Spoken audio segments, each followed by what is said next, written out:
Hi everybody, this is the Retro Bear speaking to you once again on the Desert Island for this week's episode of Desert Island Games. Different episode this week. We have two people on the Desert Island. So that's going to be quite interesting to see how that works itself out. If you've not listened to previous episodes, and it's the first time listening, thanks very much indeed for tuning in. This is the show where we get a YouTuber onto the desert island and ask them to take 6 of their favourite games with them. Along the way, we ask them to take on top of that a game which is a second chance game, something they may not have played a great deal of, something they played before, started, didn't get around to finishing, got to a certain point, etc. And also one game which they don't particularly like because, well, we just like to make it life difficult for them. Along the way, we'll be talking gaming history, console history, and interesting stories that come up during the course of the broadcast. Depending on how long it's going to be, usually it's about 3 hours. So it could be a long night or a long morning, depending on how you're looking at it. As I said, this week is a bit of a special episode because I have 2 people on this episode. And it's a really great thing to do. It's great to see because... well, let's bring them in. They can explain exactly all about it. This week, I'm talking to Rob and Joe from Essex Retro Gamer, from the heart of the gaming fulcrum in Essex. A very, very warm welcome to you both. Hello. Hello. Nice to be here.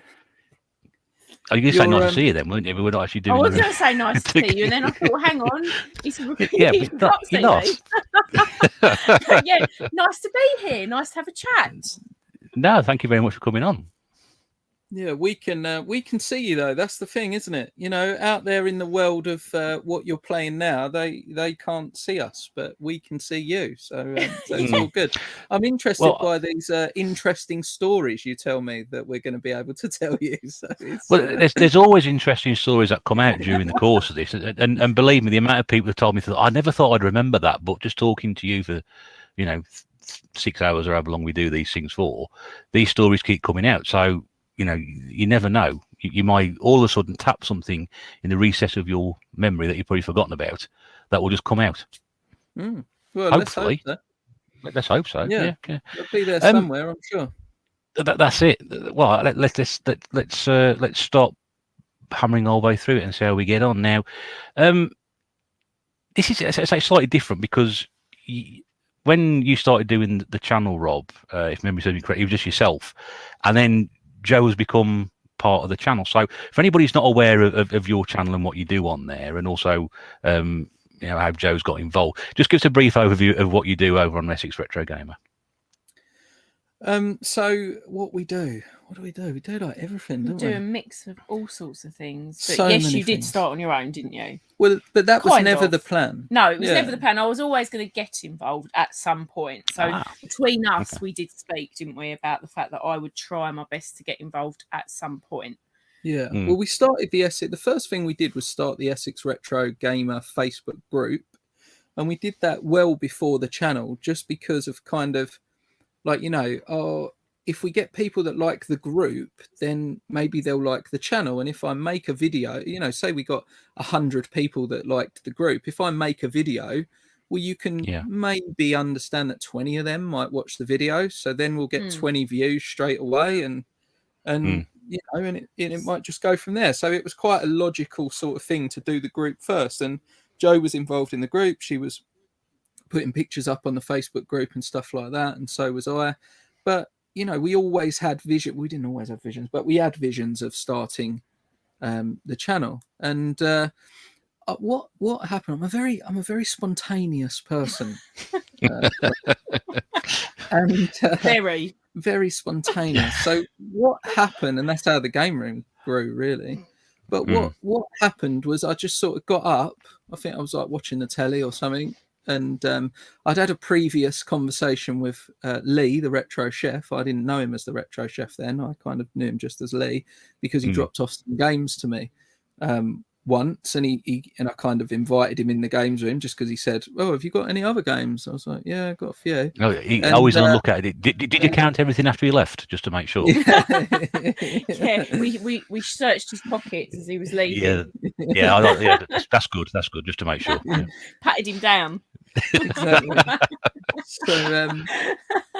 So we checked, we we sort of, he said, oh, you should do YouTube, and I said, oh, don't be so silly. The collection's pathetic in comparison. I'm waiting to get some games and then I'll think. But at that time, Russell, I was watching people like Last Gamer, people that I thought everybody on YouTube had, tens of thousands of games. And I didn't want to look like this guy that had 20 Xbox 360 games or something. And I know it doesn't matter and I shouldn't care, but there is a little bit of a competitive sort of thing whenever you get a big group of men, together. It often gets competitive. So I was kind of I was like, no, let me buy some games first. He's like, buy some games. Have you seen how many games you got? I'm like, well, yeah, okay.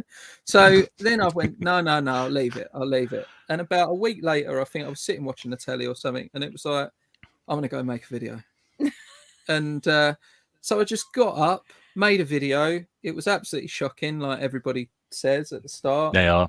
Everyone's terrible. Everyone's terrible. My head was literally in the bottom couple of inches of the screen. There was. It was just terrible. And I just said what I was going to try and do, very nervously and my job means that I speak to people. I've presented to rooms full of 100 people and stuff. So I just was very nervous when I first went on a camera, because it's very different talking to nobody. I actually prefer to talk to 100 people, or certainly did at the start, because at least then you're gauging the reactions and stuff. And, when you're talking on YouTube, there's no reactions to gauge until you press that go live button and you see how many people view it and how many people thumbs it and how many people comment or and the like. So that is why Joe wasn't involved in the first, I don't know, maybe 10 videos. I can't even remember. Maybe more than that. Because what happened was I just got a buzz. I just got like a buzz from it. I got a bit of like a YouTube bug sort of thing. So I was like, oh, let's make a video.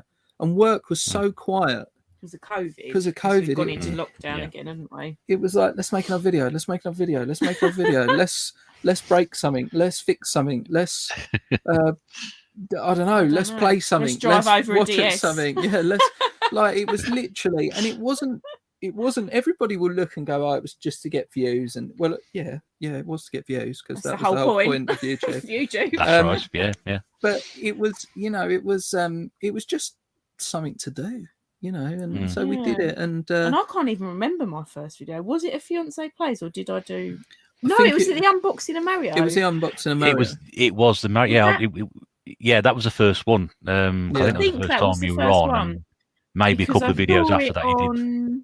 Retro Ghetto had one, didn't they? But a white one. Yeah. No, he had an orange one. Flower Power. He had the Flower Power one. And I was so jealous. I saw it and I was like, I really want one of them. And I went on was it eBay? No, yeah, eBay. Went on eBay and I thought, I'm going to find one. I've got to find one. And I did. Yeah. So then we said, right, this will be your first video. And you did the video and it was all good. And and everything was good. So we just then we thought, well, you're not good at playing games because you've not played them. Still no good. So let's do Fiancée Plays. And that should appeal to people. And we thought that'll appeal to people, and we did it. And people said how funny it was, or how fun it was. And then and then there was some episodes that were quite funny, people said, and then there were other episodes that you could tell we were a little bit stressed with each other, because it's very difficult, when you're. It's difficult for you. It is. Yeah. Because you're good. It was difficult. It was difficult for most of us watching you play, Joe. It was really more difficult watching some of it. It's painful at times. You can imagine, how Rob feels watching me, sitting with me, like going, Joe, for God's sake, just press the up button or just run. I'm like pressing these, but I don't know what these buttons are doing. I'm just all over the place at first. I haven't got a clue. Yeah, so we. But I thought it was a great idea when it first came up, because no one else had done something like that before, and that's why I was so keen to find out where it came from, because I can't think of too many other people, certainly in this corner of YouTube, the smaller end of it, who have done a similar thing. So to me, it was like, wow, this is really, really good, and what a great idea. And I love watching those videos. I think they're absolutely fantastic. Yeah. Thanks. I mean, what we tried to do, where that came from, really was trying to accept and trying to help. I did a video on like tips to get your partner into gaming, and one of them tips was kind of to encourage But like together, you know, you've got, and I just thought to myself, what better way than to say she's terrible at gaming to start off with, you know, like on a video. If you say to people, look, we're going to start this thing called Fiancée Plays, and it will feel like she'll then feel obligated to carry on the series. I'll feel obligated to help her learn how to play games because people are watching. People will also engage as well and watch what's going on the screen. So she'll feel as if she wants to get better, even for no other reason other than to watch that. So surely that will get her to learn how to play games. And it worked. It like worked. A win-win. Yeah, sort of it worked. And yeah. it gave us, you know, something to do for the channel. It gave us the impetus to go, no, we will go do that rather than we won't do that. But the problem is then she got like all right at games, really. Yeah, you well, know, I'm so still not. no, but you're right. I'm better. I'm a lot better. Loads better. You couldn't jump on the Mario block like you said when you started. No. You couldn't go around bent. You didn't understand that the right stick moved the head and the left stick moved the body. Just didn't go in. I still struggle a little bit. Yeah. When now you're running around your island in Animal Crossing, like you're literally you've been a gamer for your whole life. Yes, since I was a baby. Yeah. So what I'd like to is obviously before this series started, Joe. I mean, what was your interest in? Were you interested in games before that, or had you played many games when you were younger? No, absolutely zero interest. I think at one point my dad got we did have I remember the Spectrum, and I believe an Atari, and all I remember is having a Pac-Man game and a joystick, and then there was another game my dad had, but I cannot remember. But I remember us having to really vigorously move the joystick. Yeah. Can you think of a game like that were they all like that? It's probably going to be something like decathlon, Daddy Comes from Decathlon, or track and field, or hyper sports, or something like that. Yeah, it must have been. So I remember Pac-Man. The reason I remember Pac-Man is because it was quite. Yeah, it was. I quite enjoyed Pac-Man. It was probably mid-80s it must have been mid-80s. Would you say around that era? Pac-Man was originally early 80s, but I'd say 80 to 85 was probably the so I'd say main era for Pac-Man. Yeah. 85-ish. So I tried games then, decided very quickly that I wasn't good at them, didn't really like them, and continued horse riding, which is what I'd always done. And then I was probably 9, 10 maybe at that age, and I did not touch another game until I was 17, 18, and we used to all drive down south in seafront. We used to park up and go and play in the arcades down the seafront, and I got fairly good at Time Crisis. Oh yeah, which is that shooting one, isn't it? So I got quite good at that. Like big groups of us would go and play in there, but again, that was only for a couple of years, sort of 18 maybe to about 20, and then never played a game again until I met Rob. And I met Rob, and that was again that would have been 20 years of not playing games at all. And when I say at all, I'm pretty much mean at all. My children had DSs and the Wii at home, and I used to watch them, but I never picked one up until now. So I guess from that then, so when you met Rob, and obviously Rob was his gaming hobby, did you think anything of it at the time, or did you think, it's just something that men do, and we'll let him get on with it? I don't actually. Obviously, I know now, meeting Rob, but when I met Rob, I did not know of any other human being, man, woman, granddad, dad, that had a games room like Rob had. When I walked into this room when I first met him, I was like, oh my God, what on earth? And it was mixed feelings. It was massive mixed feelings, because some of me was like, Jesus, I'm never going to see this man. He's literally going to be stuck on games all day. Another part of me was very intrigued, because he's got like quite a history. I mean, what have you got in here age-wise? Late 80s to recent? What's the earliest? Mid-80s. Mid-80s, Early mid-80s. Nothing before 80. Part of me was like the nostalgia of it, although I don't know a lot about, I didn't play games, I looked at some of them and thought, oh, I think I remember like a friend's brother having that when I was at school. And so I did walk around them. So it was a real mixed feeling. And you know what? The colours and the artwork, which probably is a very girly thing to say about games, but that intrigued me as well. You know, I was walking around the room going, oh my goodness, you know, look at the artwork on, you know, this game and the box. Mixed feelings when I first met Rob and walked into this room. I did think, oh my God, I'm not into games. Are we going to last? Because I had these visions of, I'm so opposite. Total opposite when it comes to games. To be honest, you could have walked in and found something completely different. I mean, look, it was just games, absolutely. I suppose. Really, yeah. Walked in and found, I don't know, a garage full of, like you said, remote control cars. Although I had a garage full of motocross bikes. Yeah. Before motocross bike, before I realised I was too fat for motocross, basically. You're never too fat for anything. I was too fat for motocross, believe me. And then we did, and then we had, and then before that I had, you know, loads of remote control cars, like just ridiculous amount of. They call them like bashers, where you have these big remote control cars that you drive over skate parks, and you know, and then so you could walk it. I mean, it could have been anything. But to be fair, what I do know is that I remember. I mean, as you say, it could have been anything. I could have walked into a room full of, I don't know, Marvel magazines and figures.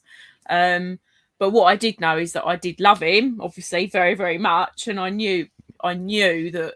Well, I'm just gonna throw myself at this a bit wholeheartedly, even if in my head I was thinking, even if I just sit in the room with him. Not necessarily play the games, but even if I sat here and watched, I did think to myself, well, I'm just going to throw myself into it and see what happens. But what? So how did you? Sorry. No. What I did, I think, just going on very briefly from that, what I did as well was saw that Jo was, you know, happy and willing to try, and it was a case of she could just sit there and watch. But does that really last, you know, long term? Because I've had, you know, we've both had partners before, and you know, your ex-partner would play games, my ex-partner would play games, etc. Watch playing games. It don't last, you know. It wasn't right. I mean, it wasn't right anyway. But the fact of the matter was that, you know, you've got to do things. It feels like you've got to do things together. Yes. But you know, I know people listening to this go, well, my missus don't do anything with games, and you know, I get that. But if you can get it, then if you can have a hobby together, it's better than hobby apart. It's got to. You would have thought. But you know, look, some people are very happy to do. You know, one person go off and do their hobby, and the other person do their hobby at that same time. Yes. There's nothing wrong with that either. No. But we just thought, look, you know what? Let's give it a go. Let's see if Jo and I think will get into it. If most people, I think if a lot of people, and I don't mean to say women, but sometimes it is women of a certain age, same as because we are a certain age, don't really, oh no, that's not for me, you know, without even trying. Yeah, and I think if you try, you would actually be, as long as you had the support of your partner, I think you would actually be quite surprised that, you know, there are games that you have fell in love, like Animal Crossing. You absolutely love Animal Crossing. I do love Animal Crossing. Yeah. So, you know, why... You know, you just got to try. I think you had the right attitude, didn't you? Yes. I had the right, or what felt like the right attitude, which was, look, no matter what we do, that's what we're going to do. And we're even going to do it on YouTube so that, you know, we for the reasons I gave earlier. And it's kind of worked out all right. But there's been, look, Russell, you know, there's been some bits you ain't seen on YouTube. You know, it ain't all been it hasn't all been plain sailing. Shall I just say Wave Race? Wave Race, yeah, it was. Let's just say Wave Race. It nearly nearly divorced us before we were even married. It wasn't good. It wasn't good. I'm still waiting for Jo to play R-Type. What's that? Well, it's a very hard shooting game. Well, I'll do it. Yeah. I'll give it a go. Yeah, even I don't play it. Yeah, it'll be a very short video. Yeah. But I think you were taking requests after a first one, and I sort of mentioned that in the comments, and I think you said, I don't think I've got that one. to sort of try to way of we have now. I think we have now, Russell. Yeah, but it's not going to be like I say. Maybe we'll do a special where we'll do a special. We was thinking about doing like a Master System and it is Master System as well. Special. We was thinking about doing that. Yeah. And just sort of having the camera, like Scott Sega Zombie does, puts the camera on the screen and stuff like that. Yeah. Maybe we'll do something, and then we'll do we'll say it was you that made us play it, because I really do think, I mean, like I say, it'll be a short video, but I think people will be like, oh, is that it? And then they'll turn off. Be more talking than it will be gaming. Or cursing. Yeah. I mean, are you actually obviously thrilled to get involved in it, Jonah? I mean, did you see yourself getting involved in this at all at any point, as you have done, and now sort of enjoying the games as you do? No, I didn't. I always knew, as I said earlier, I would always knew that I would be involved in some way, even if that was just sitting on the sofa with a cup of tea watching. Did I think I would get as involved? No. I didn't. It's just I've actually grown to like and love games. Not as much as Rob still, but that's just because I think I probably just need to practice different games more, because I'm one of them people that, and you, as I say, these people don't see behind the scenes. I do not like not being able to do something. So when I play a game and I don't learn instantly, I start to get right up inside. I'm like, for God's sake, Joe, this is not hard. And I get right cross with myself. So, yeah, but I didn't think I'd get as involved as I have now. And I've slowly began to love gaming and love games and the history of games, and I'm looking forward to going to...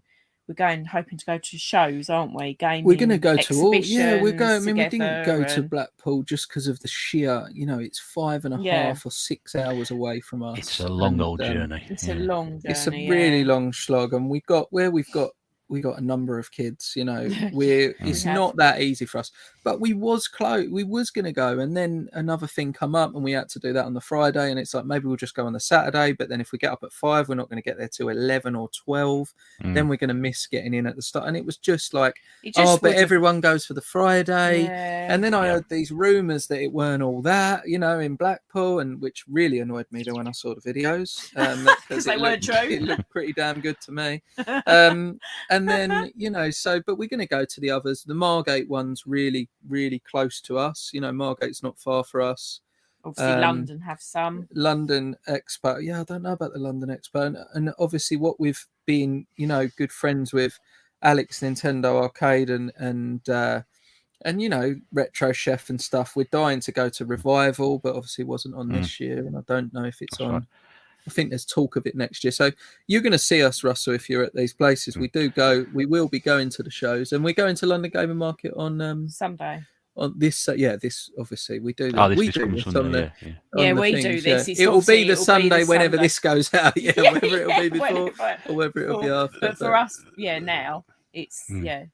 But it's just a market, isn't it? That's the thing. So, but But I did never think I would get involved in games as much as I have now. I didn't know. So what advice would you give for somebody who has, like Rob and like myself with my partner as well, somebody who has a hobby like this and wants to get involved, and would you have any advice to sort of take the interest, or if you're asked to get involved and throw yourself into it? Yeah, I think you should always try. Even when, like I said, when I first met Rob, I knew I'd have a small part in games. But I didn't realise that I would actually grow to love it as much as I do. And do you know what? It's brought us together even more. We were together anyway, obviously, and we had a great relationship. But gaming has brought us together. We've got a common interest now. I am still learning, and Rob's still teaching me. Really, he's still teaching me about not just gaming as in playing the games, but as in the history as well, because Rob knows a lot about the history of certain games and consoles, and I find that interesting. So I do think that if you think, well, that could be quite interesting as the partner of someone, you should perhaps push yourself to sit with your partner, push yourself to ask questions. When I first met Rob and he was sitting watching like Retro Ghetto on YouTube. And who else were you watching when I first met you? Quite a lot. Last Gamer. Yeah, Gaming Off the all Grid. of them really. Gaming Off the Grid. All the loads of American. Not as many UK based no, ones. It was mostly really, American. it was Callum. It was Callum, Retro Ghetto. Yeah, and then there was Sega Zombie. Was watching a lot. I was watching quite a lot because of the just because the Sega. When you put in Sega, that's what comes out. And obviously the YouTuber of the Month thing, but Joe didn't. But I found it boring. Didn't I? I honestly, when I first met Rob, and I was sitting there, I remember sitting there with my phone in front of me, thinking, "What a load of nonsense on the telly." This obviously really not Retro boring. Ghetto. Come on. Obviously not Retro. No, actually, Retro Ghetto. No, to be fair. But I watched what Joe. What I also watched, just to interject slightly before all of our friends don't like us anymore. Well, no, I'm just saying how I felt then. I don't feel it now. No, but what I mean is what I used to watch a lot of then was repairing and restoration consoles. So I watched people like 8-Bit Guy, even though I don't like that sort of stuff. I did like the way that he would clean the old Commodores and fix them and all of the stuff that he did, and his voice was it is boring to someone like Joe, but to me, his voice was like soothing, a lot like yourself, Russell. So, where we would, I would watch that and she'd be like, "What is this bloke? Why is he barfing a keyboard?" And stuff like this. I'm like, "Yeah, I know, yeah." It's just because I didn't, and it wasn't. Do you know what? It wasn't because it wasn't interesting. It's because I didn't have any knowledge about the stuff they were talking about, and because when you've got no knowledge, like if I sat down with Rob and started watching horse showing, because I've always been into horses, Rob would be sitting there going, "Oh my god, what is this nonsense?" Because you don't know anything about it.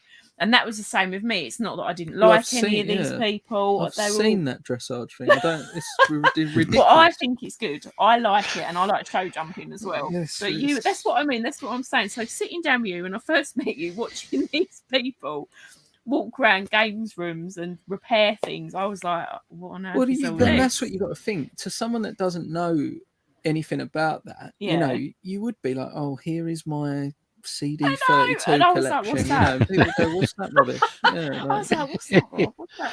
So I did find it. It's not boring. Boring is the wrong word. I had no knowledge, so I didn't find it interesting. And as partners, look, one thing you guys won't know because you didn't see it.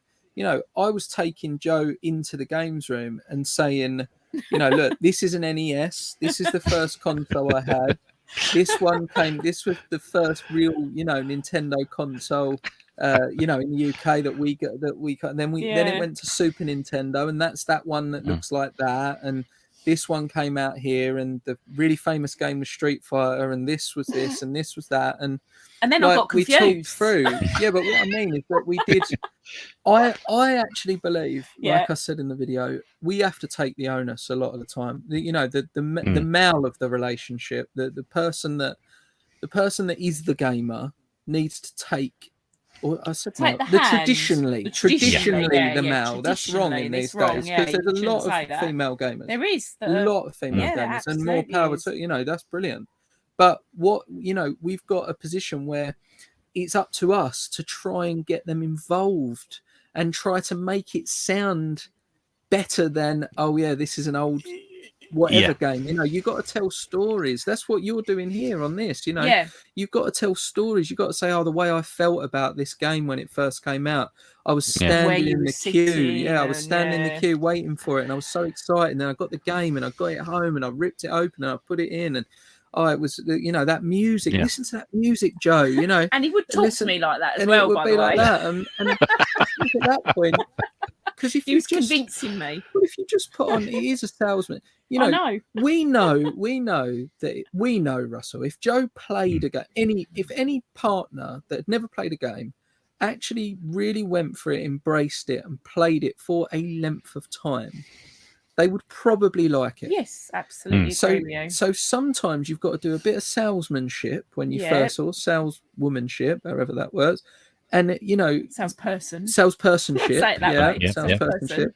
You get them people involved. You sell it to them. Yep. You tell them about the smell of the box, and which you did. Yeah, all this is true. Absolutely true. And then you play it, and you even open the box to make me smell it. And then the nostalgia comes back, and and you was also like, oh, was this out at that time, or what sort of films, or this with this, and we picked different things, and look, all I'm saying without banging on about this for too long is that it takes two. There needs to be a willing recipient, but there also needs to be someone that's going to take their time, going to understand that no matter how many times you tell her that if you press down in Sonic, she may not press down in Sonic. I still don't press down. You have to be just willing, I think, to just chill out, and also go back, like falling off the horse. Go back if you have a little bit of a to do, and you go, oh, you're never going to play these games, which we have done, and you just go, look, sorry about that. I was just a bit stressed. Because it literally is so easy to complete the first level of Sonic. Or when you hear things like this game, is all right, but it's just the waves, and you go, it's called Wave Race. That's the reason. It's called Wave Race. I cannot play that game to save my life. Or when you do Mario Kart and you literally come last, first, and last. What? I don't know what I do. I couldn't work that out either. I still do it. I played it 2 days ago. We got the Nintendo Switch, didn't we? The OLED. Yeah. And it's on there, and I thought, I'm going to play it. I'm going to give it a go on the big telly. I'm going to sit here and I'm going to do it. And I did exactly the same. I come first, last, second, last, first, last. I just don't know what I do. Yeah. I've got no idea. But that, what the problem is for the gamer, you're showing that you can do it. So immediately the gamer thinks, is she trying, on the second one? And I genuinely am, though. But you are, and that's where the gamer of the relationship, the gamer in the couple, has got to of do what I said and really chill out and go, oh, ha, ha, ha, and try and be. But it is tough. As much as, I am turning into a bit of a gamer, I still am learning. I'm still not Doom. I mean, relaxed. When I had Doom on the PC when I was a kid, it weren't that easy. It weren't easy. It weren't an easy game. No. Well, I mean, maybe on easy. It's easy. On easy, it's easy. Yeah. But you played that. You got through to like level 4 or something. I think level it's 5, certain maybe? games with me. When we actually when you think about it, the ones that I'm shocking at are the ones where I've got to steer something, like Wave Race, like Mario Kart, like driving games, anything that I've got to physically drive or drive it. I just 1 minute I'm okay, and then I'm shocking. It's just as well I'm not like that in real cars. That'd be quite a problem if you were. I mean, one game you could probably try playing is Micro Machines. I don't know if you tried playing that one at all. No, I haven't. No, you haven't. We did say that you did mention to do top down. No, we said that maybe you need to concentrate a little bit on top down racing games. Oh, what, the one where you mean look down? Yeah. Because I've always had problems. I've always had problems with that, with the going that top down and having to move it. So if you're having problems steering, that could be quite a good video to see how you get on with that. Yeah, maybe I should do that as well then, because it seems to be when I struggle, it seems to be ones where I have got to steer a course, so to speak. Yeah. Because like Doom, you don't have to. Yeah. You're just running around shooting. Well, you played that. What Russell's talking about. You played that Evercade game briefly with the car from above, and you did pretty well. What one was that one? I can't remember what it's called, but it's an Evercade game. I can't remember. It was an Evercade game. It was like on cartridge 11, maybe. I can't remember now, but it was. She did all right. And I did all right on that one. Yeah, it was in the front room. You did that. So. I did. Yeah, and I wasn't too bad. So good advice. Yeah, we'll do that. We'll do a top look down. at that. Yeah, that's great. And I mean, again, I think it's brilliant that the two of you, get on to do your channel and get on so well on screen and enjoying the hobby together. And as you said, it's it's good advice to other people as well. If you have got a partner who wants to take an interest in what the other one's doing through this, then that's all great. And I said I forgot to mention at the very start, I will put a link in the description below to your channel, and I recommend anybody to go along and check out those Fiancée play videos, because they are really, really good. But you'll see, the sort of the genesis and the progression of Jo as a gamer from where she first started to how she is now, and you can definitely see that there is a definite improvement there, certainly. Oh, definitely. I'm literally brilliant now. Well, all of our pickup, we made a decision that all of our pickup videos I'm going to be in, that you're going to be in, because we don't want to just show a game, move to next game, show a game, move to next game. We want to have that bit of, and it also helps Jo learn about some of them games. When we first did a pickups video together, it was like, "Oh, pass me the PS2," and she's looking at me as if I'm grown 20 years. When now, what's a PS2? What's that? When now it's like, "Oh yeah, no worries," or "Do you want the Wii games?" or "Do you want the Wii games next?" or "Do you want?" So it all helps, just including in that as well. So we'll be doing all that, and we'll continue. We've committed to that. We go out together. Looking for games, and we'll be going on to the game expos and stuff together. So it's all good. It's been brilliant, and long may it continue, and long may I was just about to say that. Yeah, long may it continue, and I hope we see more of it. And if you do ever get to Revival, it's usually at this end of the woods. It's right on my doorstep. So there's a very good chance that we should bump into each other at some point, if not before then anyway. So. Oh yeah, that'd be lovely, and I'm sure we will. I'm sure we will. I hope we will as well. I hope we will. It's always nice to meet people, and you watch people on YouTube and meet them in real life, and they've got dimensions. They're all flat on the television usually. That's it. We're actually real people. Yeah, when I saw Dane stuff the first time in the flesh after lockdown, because I hadn't seen him, and he's him on the television. I haven't actually met him before. And I thought, blimey, he's a big bloke, and he's got like dimensions and things. He's not just flat. It's really weird. You get used to watching people on a screen, and then you actually meet them in real life, and you think it's weird. Yeah. Yeah, anyway. I didn't think of it like that. It's probably true, isn't it? Because you just stare at them on the screen, and then you bump into them, and you're right. I think you probably do think that. Oh wow, because you don't really know their height, do you? No, that's right. Yeah, most of us sitting down in chairs. Exactly, suppose we've got legs. It's just, we've actually got legs here. We're all like. Well, maybe some haven't got legs. Yeah. Very true. But we're all like newsreaders, really. We sort of finish about there, sort of halfway across the waist, and you don't see anything else after that. So it's one of them. But there we go. Right then, so that was great, and thanks so much for filling us in on that and giving us the background to your channel, which is great. Anybody who hasn't watched it before, that was brilliant, and it's just so interesting to get Jo's take on it as well, because it's very unusual to see something like that, and I'm so pleased that she's part of it and really enjoying it as well. And like I said, encourage people to go across and have a look at that as well. So that's it's good. We've got some gaming history to talk about, Rob. Well, Jo hasn't really got. I think Jo's going to do a runner now. I am. I'm going to go and check the kids. She hasn't got a game. She's played 2 games up until a year ago. So you ain't got I've got no gaming history at all. And one of them, you don't know what it's called. And the other one, you think it's Pac-Man. So it wouldn't be a short video. I remember Pac-Man, but I just don't remember the one. All I remember is being a kid with this joystick. Yeah. And it just literally breaking it and pressing a button. Yeah, it's only one button on it. A little red button and a joystick. So we've established it's not a Spectrum. It's not a Spectrum. Or at least I don't think it is. Although if anyone can remember another like 500 games that were like that back in the 1980s, if they could let us know in the comments below, we can try and narrow it down a bit. Just give us a list. Yeah, give us a 500 list. So we'll see you. We'll see you. Yes, thanks for having me, and thanks for the chat. And I'll speak to you all soon. Okay, Jo. Thank you. Bye. All the best. Bye. That was great for coming on, Rob. Thanks very much for getting her to come on. I know she was a bit nervous about doing that, but that was really good. Really, really good. I was wanting to get her intake and taking her insight into why how much fun she's having doing it.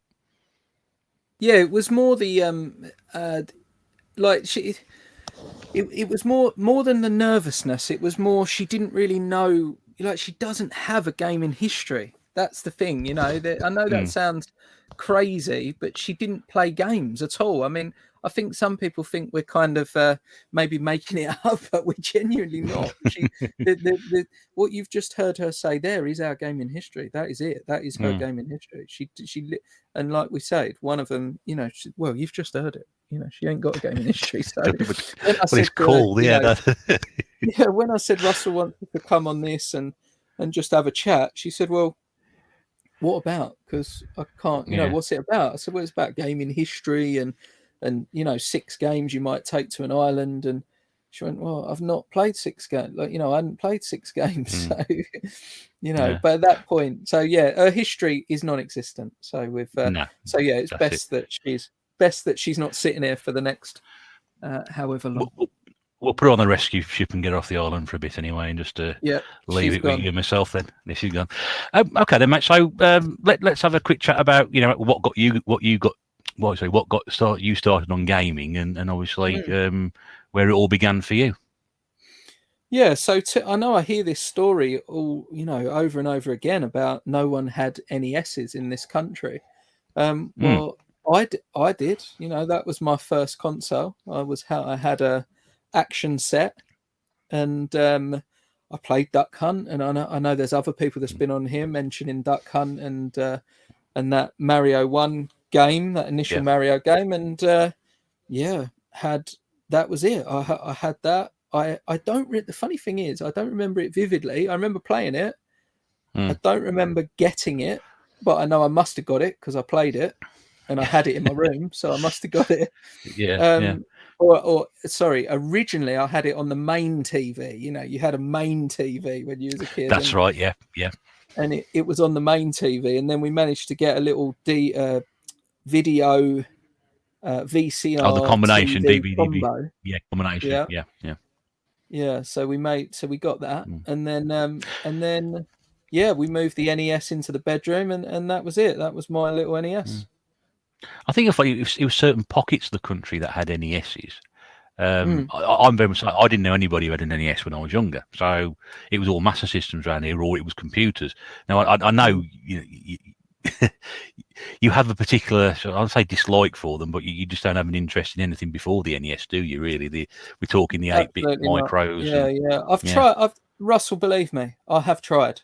I'm telling you now, I have tried. I even went to the museum, the National Museum of Computing, to try and find a love for the Commodores and the Spectrums of this world. And I played. What did I play? I sat down at the first one. I believe it was a Spectrum. It looked like a black sort of children's toy, so I think that's a Spectrum. And I can see the subscriber numbers decreasing now as I speak. But I kind of played it, and I sat down, and I think it was a game called The Great Escape. I think it was like the movie, like a movie adaptation. That's the one, very well known game. Yeah. Yeah, it was not a movie adaptation in my opinion. I could not work out. Every time I left the room, I was immediately captured or dead or whatever it was. I couldn't tell because the graphics were so poor. I couldn't work out what I was, whether I was dead or captured or both. I could have been both. But I just was like, no. Look, let's move on, because one of my favorite games is Chase HQ. So right next door to it, literally right next door, was another Spectrum. I think possibly a better one, more powerful. It was bigger. I don't know if bigger means better in the world of Spectrum. It would have done, because I think the little one would have been the 48K, the big one would have been the 128. There's a slight difference in between the two. Yeah, so I thought, let's turn this up a notch. I thought, let's not mess about. Let's get on Chase HQ, because I remember that. I remember the speaking, let's get them driver or whatever he says. I remember the flashing lights. I remember and I sat down and oh my good God. It was literally nothing like the arcade. And you've got people going, oh, but Rob, it was all that time ago. Yes, no, I understand. But I've heard people, I watch a lot of OG Duffy. And I've heard people go, oh, it was arcade in the home. And you're like, no, it wasn't arcade in the home. So no, it wasn't. I agree with that. I agree with that. So I moved on to, I sort of went around, and I advise anybody that hasn't been, go to the National I think it's called the National Centre for Computing or something. It's a museum. The one over in Cambridge. That's it. Yeah. So if you get the chance, I enjoyed it. I really enjoyed my time there, but I didn't play these ones for long. I quickly went on to the other ones. But at least I tried, and I went on to the Commodore 64. I think it was a Commodore 64, and I can't remember what I played. I was like cycling down the list, and I'm sure it was Buggy Boy. I think it was Buggy Boy on Commodore 64, and again I was like, oh, I remember this. You got to drive through the flags, and I'm pressing left and it's not moving. It's so delayed, and the frame rate, and oh my god. Then I saw an Atari. To give some credit back, I don't. I saw an Atari. I couldn't tell you what it was, but I saw an Atari, and I went and found Buggy Run on that. As well, and that was pretty decent. Like that was definitely. That was arcade. I don't know about arcade, but it was good. It was well playable, brought back some memories. Didn't really like the keyboard, playing it on a keyboard, obviously, rather than the steering wheel of the arcade. But that was how it was, and I played a lot of games on the PC back then. So, but I never had an Atari. I never had an Atari either. Them old computing, the computers rather than the consoles. Never had any of them. Yeah, so that's why I grew up with them. People I knew, I grew up with theirs and mine eventually. I mean, I love those old games, but when you say it's like the arcade, no, I completely agree with it. But you got to remember the limitations of the machines there at the time, and you can only convert or make something as good as you could possibly do on that machine by pushing it to the limit. I mean, people do about the Chase HQ. You mentioned that, and people do regard the Spectrum version as version, bearing in mind the limitations of the hardware. Buggy Boy, you mentioned on the Atari, yes, that probably would have been closer to the arcade. And I had that version on the Amiga, and I used to play that all the time because it's a fantastic game. It really is. Was it arcade perfect? Probably not, but it's about as close as you would get to it. It'd been closer than you would have been on playing that game on the Commodore 64. But people love the Commodore 64 version. Everybody reviewed it at the time and said it's practically the arcade game minus the arcade graphics to go with it. So you have to bear that in mind sometimes. I mean, you can play some games that era, they'll be absolutely terrible and they haven't aged very well, and you can see why that you don't like things like that. But a lot of the limitations on the hardware was you got what it was, and if you got a good conversion of something, then that was all the better. But a lot of conversion, there were things like hard driving and Stun Runner, which were 3D polygon games. Even the Star Wars and the Empire Strikes Back vector graphics arcade machines, they really struggled on the 8-bit systems because of the limitations of the hardware. In fact, you probably would have thought, what's the point even trying to put those games on there? But that's what they did. Because they were too big to leave in the arcade, you just wanted to make money. On a home computer. Yeah, you could not stick them on a home computer. So, and I speak to people about this. I'm in this hobby with so many people that are into the Spectrum and the Commodore 64 and those devices or microcomputers or whatever you want to call them. And I kind of my problem was, and they all say to me, "But Rob, it's what we had when we was younger." And I get that, but I didn't.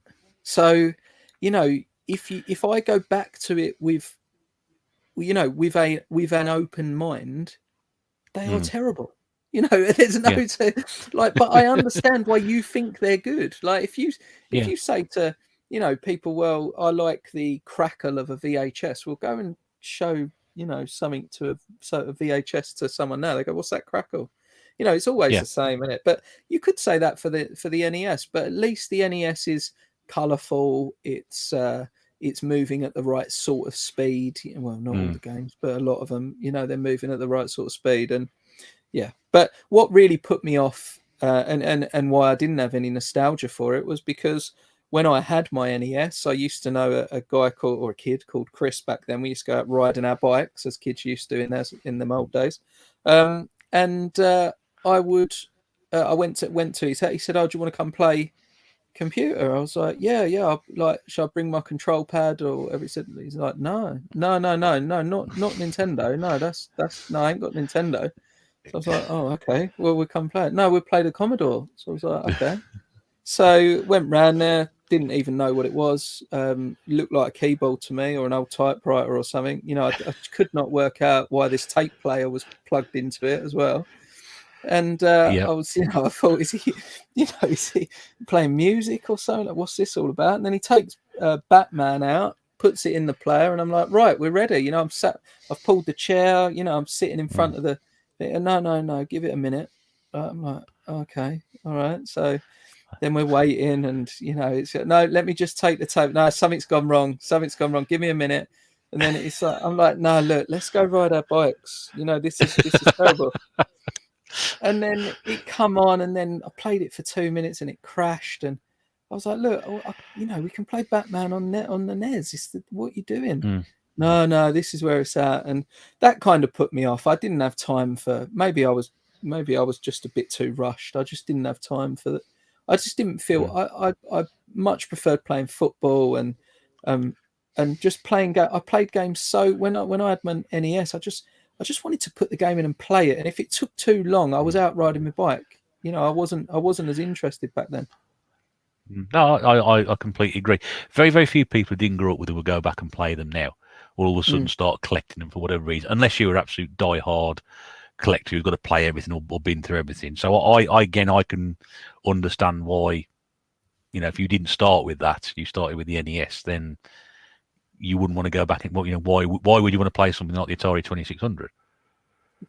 I grew up with that, but I can completely understand your logic of not wanting to go back that far. I still think people should do that just to see what the games are like, and then if they make the same conclusion terrible, then that's fair enough. Don't invest heavily until you've played it. Believe me. I agree. Don't go down that route unless you absolutely have had an experience playing it first. It's a sound argument, and I can't argue with it at all. Okay, nice. Well, you couldn't stick up for me, with these people that abuse, that go, oh, you don't know, like the likes of Sega Zombie and stuff, where they keep constantly trying to tell me that the Spectrum, and I must buy a Spectrum next. Apparently, I must buy a Spectrum next. And I'm like, no. Well, it's tricky. For me, because I grew up with people around them, it's part of my childhood, and I'm quite happy to go back into it. And I will stick up for those systems. And if people, like yourself, have an opinion on them, I will listen to your opinion, like I've done now, and I'll say, you know what, it's a good opinion. I can't argue with it. I'm not going to sit there and force you to play these games, pointing an NES zapper at your head, saying, right, play Boogie Boy on the Spectrum. It's up to you. You had a go, you're giving it a go, you don't like it. It's one of them, isn't it? I tried. Yeah. You tried that. That's all we can ask of you. So if you tried it, move on, do something. Play something else. That's how it is, isn't it? I play systems more modern than that, and I don't like just playing them. I'm much happier playing some of the other stuff or the older stuff. So we're all different, Rob. We're all different. We are indeed. Yeah. So you already exposed with the NES. And also your friend had this Commodore which you didn't like. So, did you have any NES long, and did you move on to something else shortly afterwards, or? No, I think I got the Super Nintendo quite quickly already. I do remember getting that, maybe not on launch but not far off. It was like a Christmas type. I remember getting that with All Stars on it, and as soon as I got that with All Stars, and I think it was the All Stars box one as well, like the Nintendo for me, I was so wrapped up in Mario that the first NES. I mean, I had Mario 1, Mario 2, Mario 3. Obviously, I had terrible games like Days of Thunder, which I've spoke about on my channel. Days of Thunder. Yeah, there was never a good version of that. Terrible, absolutely terrible. When the most interesting bit is a pit stop that if you don't press the button at exactly the right time, the car don't stop. Just I think the best bit is when you fail and there's some speech comes out, isn't there? I'm sure I played it a few weeks ago. That surprised me. I thought, oh, that's good. That's about the best bit in it. And the Amiga version was terrible as well, and it was so bad they gave it away with Amigas. So there you go. Terrible game. But I didn't have the Castlevanias. I know we all want to dream, don't we? We all want to go, oh, I was this hard kid that had Castlevania, that I was the cool kid at school. But I didn't have Castlevania when I was a kid. Well, not NES wise anyway. I had fluffy games, like Mario and stuff like that. I didn't have things like that. And then Mario 3 came, and that was such a big game. And then we went to, and then All Stars came, and then I played through them again on that, and it was and I got the I remember getting the gun, which was absolutely shocking, but wanted the gun. Was it the Super Scope? The Super Scope. That's it. Yeah. Got that, and then and then Super Nintendo. I mean, I started to get into football games at that point, and again, I'm not just going to make things up and go, "Oh, I was playing these amazing." These rare games that no one's got, they're rare because not many people bought them. So I had FIFA, the first FIFA, and I seem to remember FIFA 95, maybe like that sort of time. Scissor kicks from the halfway line, running away from the ref. I was obsessed with playing that. I loved Super Off-Road, and I've just realised as well, and this might happen a lot in this chat. I told you it would. That Off-Road on the first Nintendo was probably my best game. It was my favourite game. I had the four player. It wasn't my favourite game. Mario 3 was my favourite game, but the 4-player. I had the 4-player the tap. Yeah, the tap thing that I could have 4 people playing Super Off-Road, and that was or Off-Road, and that was so much fun. So I got that again on the Super Nintendo, and great game. Yeah, it was. Yeah, that was the time. Wrestling. I mean, I was really into wrestling back then. I'm not into it at all now, but was really into it when I was a kid. So I had a couple of the wrestling games, which were really just get close and keep smashing the button. That's right. And that was it for the NES. And really, Super Nintendo was more when I started to get a couple of the sports games, like I say, competing with your mates. ISS, ISS Deluxe come along. Yeah. Characters were bigger, and it was like, right, that's but at the same time, that was when my brother, because I've got a brother that's 18 months younger than me, and he was like, well, I don't want what he's got, so I'm going to be a Sega person and you can be a Nintendo person. And so he had a Mega Drive and he had Sonic, and I played some of the Mega Drive stuff, but really we didn't have loads of Mega Drive games because he wasn't into computers as much as I was. So, but I still got to sample the Sonics.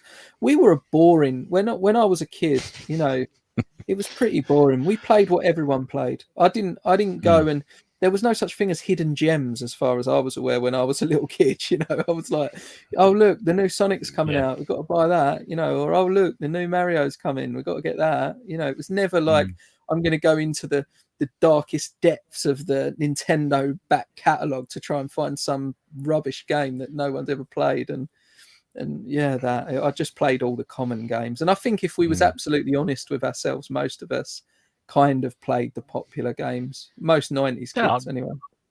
Yeah, you're absolutely right. It was the same with computer systems as well. We all played the big sellers, the big hitters. You'd look at.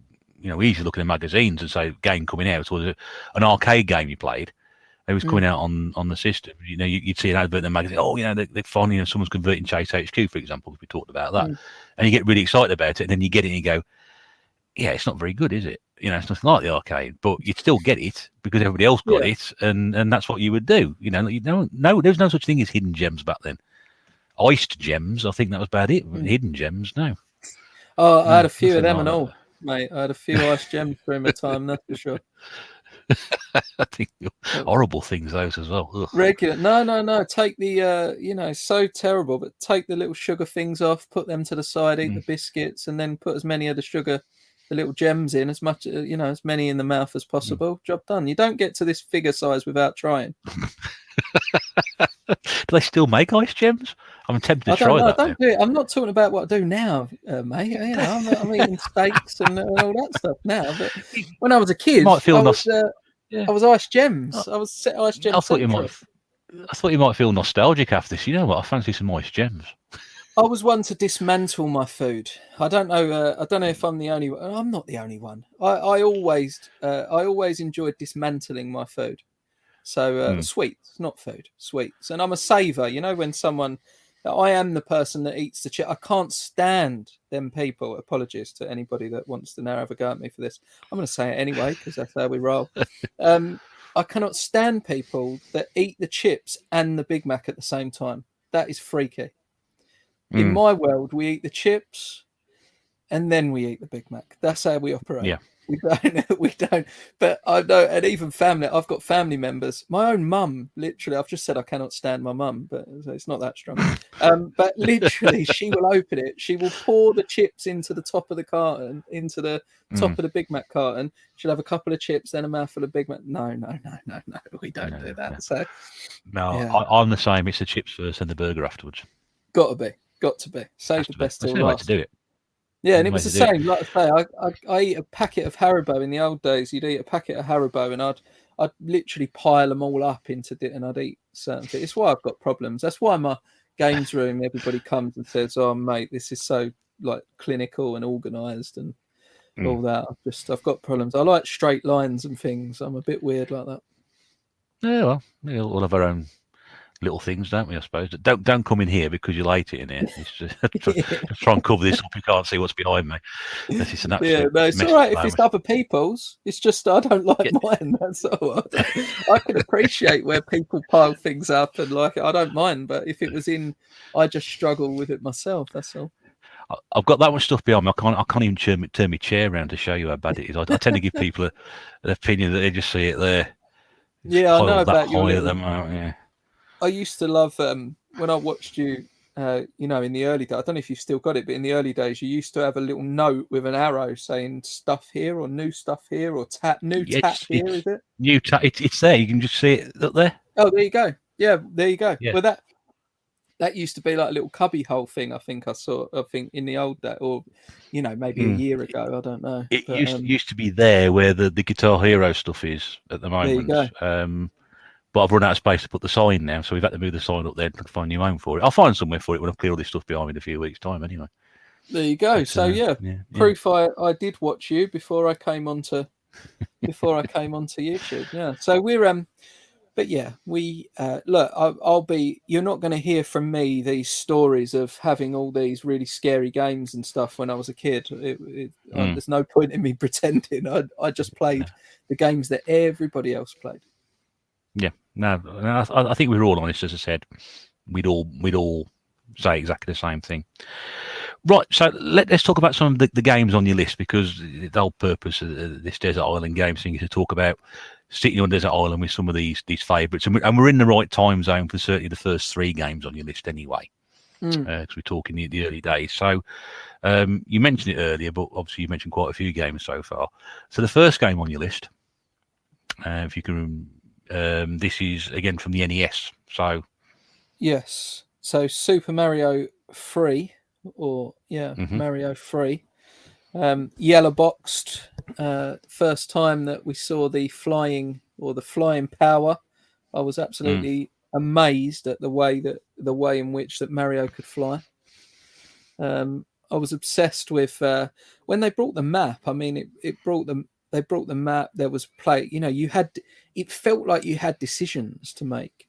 You obviously you didn't. But you could go and get the ace. You could go and try and get something or leave that. But there was no real decision to make as such. I don't suppose.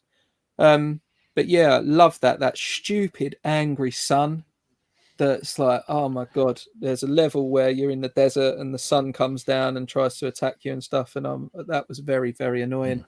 But so the pirate ship and stuff, but so replayable. So yeah, I would absolutely, that would be my first game that I'd take, because it brings back such memories of when games were like I say, we now had decisions to make, and I know there were games with decisions, and like we said about earlier, that Great Escape game looked like it had decisions to make. I made one to never play it again. the wrong one over and over again, and yes, the decision not to play it ever again. Yeah, so. Exactly. Yeah, but to me at this point, this was where decisions sort of come into play. It was where it was at the time it was really colourful. The box was bright yellow, man. Like it was like not just the box, but everything was colourful about it, and it was just, and it, the exploration side of things. You could, if you flied up in certain areas, then you might find something, and you just found yourself exploring. And I think it's got great replayability. Even to this day, people are speed running it, and it's still a game that's so iconic for so many people. Yeah, I would absolutely take that. No question. Is it your favourite Mario game of all time? Yeah. I think that I go back to Mario 1 because of where it all started. But I just think that it was Mario 2. We'll forget about that because that wasn't really a Mario Not game. really Mario, no. But and I enjoy. It was like, oh, how much longer am I going to go up this thing for and stuff? And I wasn't that blown away, but I wasn't blown away by it. And again, loads of people go, oh no, it was brilliant. No kid at that time, it was like, what's this? This isn't Mario. I remember getting it and thinking, what's this rubbish? Yeah.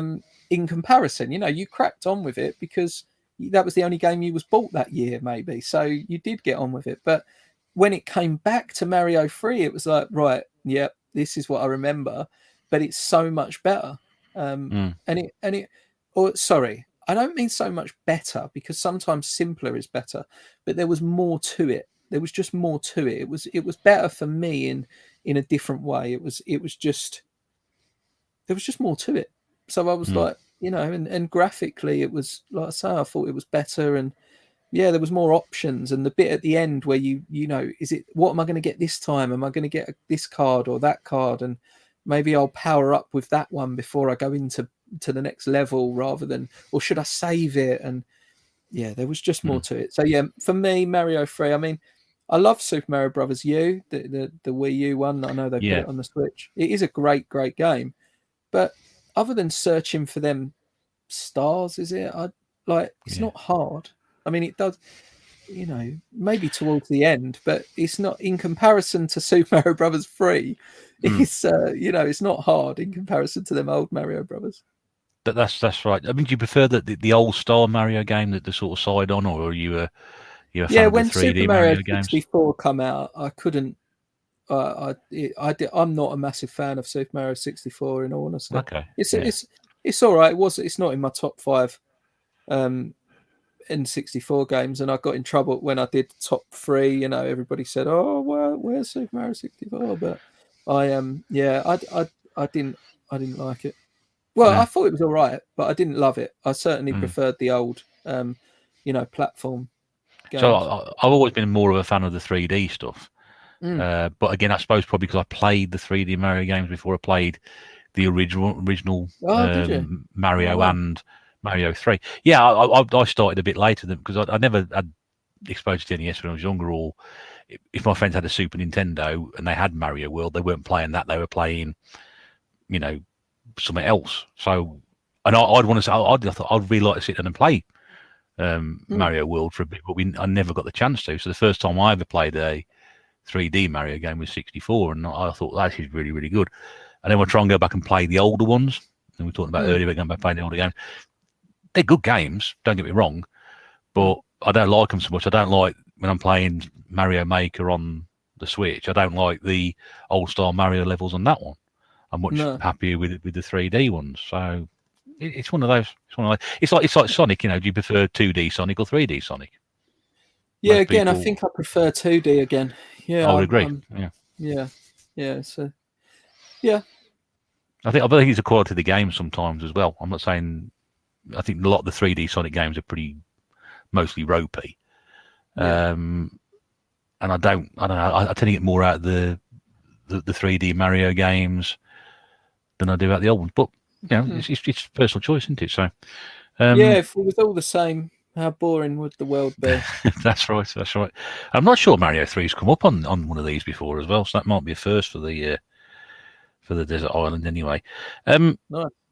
So that's the first one on your list, Mario 3. Your second one, now we sort of cheating a little bit here, because you said you couldn't decide between the two on these.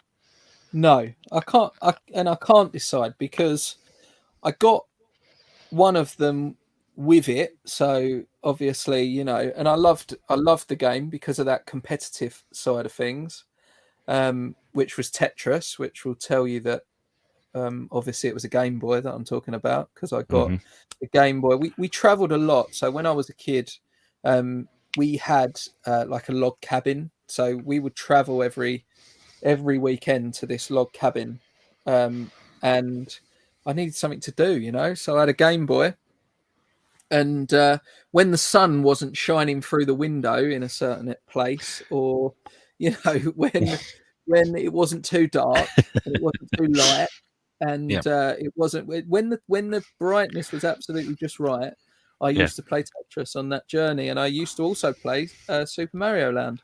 So I really couldn't choose between the two because, well, I mean, look, if I had to, because I've already got Mario 3, I would probably take Tetris. But you know, who am I? I'm just competing with myself then, and I used to pass the game, you know, the Game Boy to my brother or to my mum or to whoever, because that's the beauty of Tetris, that you know anyone could play it. Really, it was just it was so good. You had all sorts of demographic, all sorts of ages, all sorts of everything were playing that game, because it was just pick up and play and anyone could do it. Like I say, as long as you could see the screen.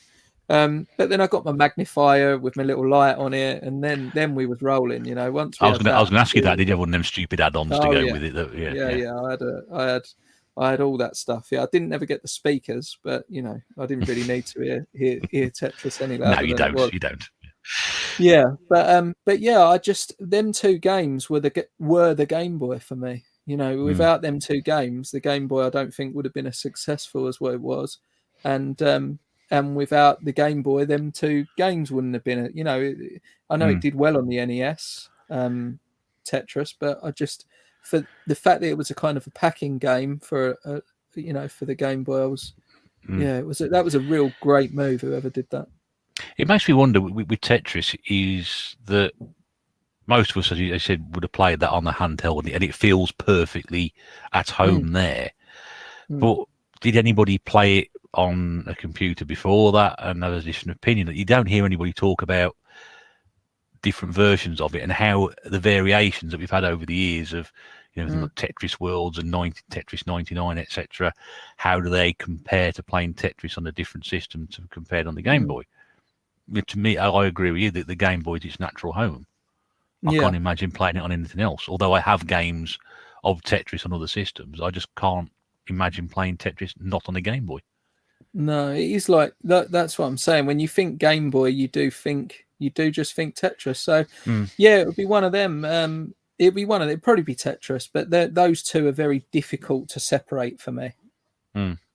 Yeah, but Mario Land's a really great game as well. In fact, I think when I got my Game Boy years later, it was one of the first games I made sure I got, because again, I'd heard so much about it, and like you, I mean, you know, many years later, in my 30s, when I'm going away, camping or holiday at the weekend, I've got the Game Boy, Game Boys with me, the Game Boy Advance, and I've got the cartridges, and I'm sitting there playing it, and you know, when the sun's at the right optimum point in the sky at 11:44 in the morning, you get the right amount of light in it, you're all right. But exactly, it's perfect for that. And you know, I've had many happy hours playing it, and it's one of the first games I found. And Tetris again, yes, absolute classic. It's absolute classic, and a good choice there. Good choice. But yeah, I do agree. I think you will be playing against yourself, so you just be trying to bet your own score if you're on your own. Whereas with Mario Land, I suppose there's more depth to it. There is. Depends what challenge you wanted, really. I don't know. Yeah, well, you want to try and get the most. I mean, I used to get to level 11. I'd get to level 11 quite regularly. I was pretty good at Tetris, but as you say, you get bored, wouldn't you? You know, I think you'd get bored. But we got other games to play though on the desert island. So well, you have, I'm just trying to wonder how it sort of fits in around the other games that you got. But I think that will. Yeah, well, we'll see one or the other anyway. One will float off at some point, and you'll be left with the other one. You'll have to decide which one it is. Yeah. So that was the Game Boy. Your next game on your list, and this does crop up quite a bit, this one. But it's always interesting to get people's take on why it's on their list. It appeared in the death slot as well. It's appeared in the second chance game, so it's all over the place, this one. And it's the Super Nintendo game. Wow, it's been in the death slot. I believe it has. Wow. I believe it has been on the death slot. If not, if I ever get around to doing mine, it won't be far off it. But again, it's one of these games which people really, really like, or some people just don't get on with. Well, I think it's about the personality as well. You know, this game. This game is so competitive and was so competitive in the old days that I say the old days, it wasn't that long ago, but you know, it was such a competitive game in the arcades and then such a competitive game in the home, and that's why it did so well, I think, because it was the arcade game, really. I would say, you know, there was a bit of difference in the backgrounds and stuff, but it was really good. And it was so competitive that if you wasn't very good at it, you would just get ridiculed, really, a lot of the time. So yes, tell me about it. It used to happen an awful lot. Exactly. And the game, of course, is Street Fighter 2. And you know, Street Fighter 2 on the Super Nintendo, when I first got it, I mean, I wasn't introduced to it with the Super Nintendo. I was in the arcades. I was playing it on the arcade. I was learning the move. I was trying to learn the moves. I was you know, winner stays on, trying to play for as long as you can, and you know, and you know, if anybody went to Chun-Li, then you was a loser. You know, you was either Ryu or Ken if you was any good, and anybody that went to anybody else, they were cheating. And you know, like I say, you just get that Chun-Li kick or that hand slap from Honda. Yeah, and you was a cheat if you was doing that. You was a low life, you know, as a kid. For me, you was Ryu or Ken. You do not choose anyone else, and it was simple as that. And I was always Ken, to be fair, because I don't really know why actually, but I was always Ken. And then you had the Street Fighter movie. I mean, you had like Street Fighter was life back then, really. And then when you got the Super Nintendo, I had one control pad, and then I had a joystick that I managed to get hold of somehow. The triangular one. I actually haven't got one of them. I do need to get one.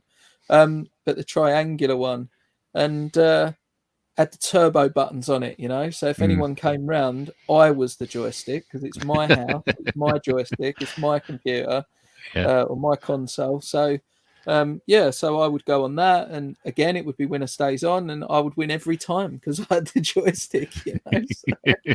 So it was just competitive. I've always been a competitive person, really, and I do think that if you're not that way inclined, or ultra competitive, because there's always going to be someone better than you. You know, you need to be somewhere in the middle. If you're not that way inclined, then Street Fighter 2 absolutely would not be a game for you because of those reasons, you know. But other than that, I don't like to lose on playing games, but I hate losing more when I'm good at something. Yeah. If I'm I'm good at something and I lose, I'm not very happy. But that's a different sort of feeling to it. Whereas if I'm not particularly good at something and I get beaten all the time, then I'll either just not play it, or I'll have to put the time in to learn how to do it. And I never did. It's interesting you said that you played it in the arcade, because at the time when this came out, I like to think of myself as somebody who's very well read on the games at the time. And I remember the first Street Fighter game that came out, and it was absolutely rotten game. So when I see all these advertisements for Street Fighter 2, it's coming out on the Super Nintendo, it's going to cost 65 quid when it comes out. I'm thinking, why is there all this hype about this game, which is a sequel to one of the shittest beat 'em ups ever? Yeah. But because I wasn't playing it in the arcade. I was playing it at home. I was playing all my games at home, not in the arcade. So I'd missed that. When Street Fighter 2 came out, I might be wrong with this, but when Street Fighter 2 came out, it was very difficult to get in this country. Like, it seemed very, very difficult to get. And I was never, one of my mates got it on American. He had like a converter, I think, got it imported. I think it was American. I couldn't tell you what it was now, but I didn't get it. I didn't get the game for ages. So I didn't have it when the game first came out. I wasn't hyped because of the original Street Fighter. I literally played Street Fighter 2 and then was like, I need to get this game on my home console. It didn't go one way, the other. It went the other way to that, you know, because there was such a delay before getting the game. Okay. But so it was such a good, for me, it was just the competitive edge. It was the beating the friends, and you're going to get that with there's other. Unfortunately, I think if we look at the entire games list of what's going on this desert island, it's not going to appeal to me because I'm the only one on the desert island. But most of the games are to do with a competitive side. Yeah, I just when you say that, yeah, you're right. You're absolutely right with that one. I can see that. Is it the best Street Fighter game for you? I mean, obviously there've been other ones since then. I think it depends on how quick you are. So, or like the newer Street Fighters, I don't play them. I don't play the new Street Fighter games. They seem to, you know, when your 11-year-old can beat you from just button mashing. I'm like, I'm not interested in that. There needs to be some precision. I need to know when the frame, if he jumps there, I know that if I press that button, I'm going to uppercut him and he's got no chance of not getting uppercutted, if you see what I mean. Yeah, I do. Yeah. And, I love Street Fighter Double Impact, but they start to get faster at this point. The Dreamcast games are really fast Street Fighter games. And there's a lot of jumping about, and Cammy just annoys me. And there's a few characters that just annoy me. I just think, how are you beating me? And I'm just not. Look, I'm just going to be open and honest. I'm not very good at the faster ones. So, and I'm not really. Let's not be under any false pretenses. I'm not really that good at the slower ones either. But I just think I am. So yes. But the faster ones, as they've got newer. Yes, I like them. I love Third Strike in the arcade. I think Third Strike with proper arcade in an actual Astro City cab or whatever you want to call it, Naomi. There's whatever people call it. That green cab that looks like you have to sit down and play. However you want to. Yes. Yeah, however you want to refer to it as. Third Strike on that is an amazing game to play, but very very fast, very fast, very. All over the place, very high paced. Where Street Fighter 2 is technical, there's still championships to this day. It's still all about if he like I said, if he jumps at that point, if he does a Hadouken at this point, if he does that at that point, and it's still referenced today. Still there's comedy films and music, song like rap song, maybe not rap songs, but grime songs and stuff. That are talking about Street Fighter characters, and it's pop culture, isn't it? It's stayed in the cycle all the way through since that one came out, and it was the most talked about game for so long, and it would have helped sell a load of Super Nintendos. I know there was a version on the Mega Drive because I've got it as well. Even though I hate these games, I've got the Championship Edition on the Mega Drive. I've got the Super Nintendo version, and I think I bought one of the more recent ones, and for the 360. And I'm determined at one point to sit down and actually try and learn how to play them. That probably would have been a good idea at the time. I might enjoy them a bit more. Well, I just gave another chart. I put in the Xbox 360 kiosk the Street Fighter versus what is it, Tekken? I think Street Fighter. So I thought I'd give it another chance because the Tekken games, the older ones, were quite technical and slow as well. Same as Virtua Fighter, those sorts of games, I prefer them. Maybe not Virtua Fighter. I'm not a massive fan of Virtua Fighter, but Tekken especially. Tekken is more, yes, if you're Eddie Gordo, yes, you're probably going to win. Yes, there's if you've just button mash and all the rest of it. But the reality is that they are quite technical games if you get two people that don't just want to go and be him and spin around and kill you through that way. But for the most part, I put that in and I've been enjoying it so far. But it's not I'm going to complete this game sort of game. It's I'm going to go and just have a couple of fights, and then I'm going to let it go. And that's what you do in a kiosk. A lot of people were saying to me, because I asked I did a short video just saying what game should I put in. Let me know in the comments what you think should be next. And I had people like saying Alan Wake and stuff. And I appreciate it, but I ain't standing at that kiosk for 4 hours playing. It's the wrong sort of game for that. You don't want to put that in there. I mean, fantastic game that Alan Wake is. It's not the game for the kiosk. Well, especially when you're 6'2", and your arms are not that long, so you're not. I haven't got like Anthony Joshua reach or anything, so the control pad's low down. I'm high up, so it don't work. It just don't work. So, I am trying to get back into them. You got to think, would you walk into a shop and see Alan Wake on a kiosk and go, oh, yeah, I'll stand there and play that for a bit? No, you put a showpiece game in there or... completely strange choice. But anyway, so Street Fighter 2, game number 3. I think that's propped up a number of times before as well. Let's step away from that for a moment. Let's go back to some of your sort of console history. I think we left you Super Nintendo, wasn't it? I think, and you, Super Nintendo. Brother had a Mega Drive. And then look, from there I went up the chain of that. I had an N64, and the N64 was all for me about co-op play. That was the thing. It wasn't about playing it on your own. To be fair, I never really, it was the first console I had that I believe. Yeah, it was the first console I had that actually had 4 ports in it. I believe.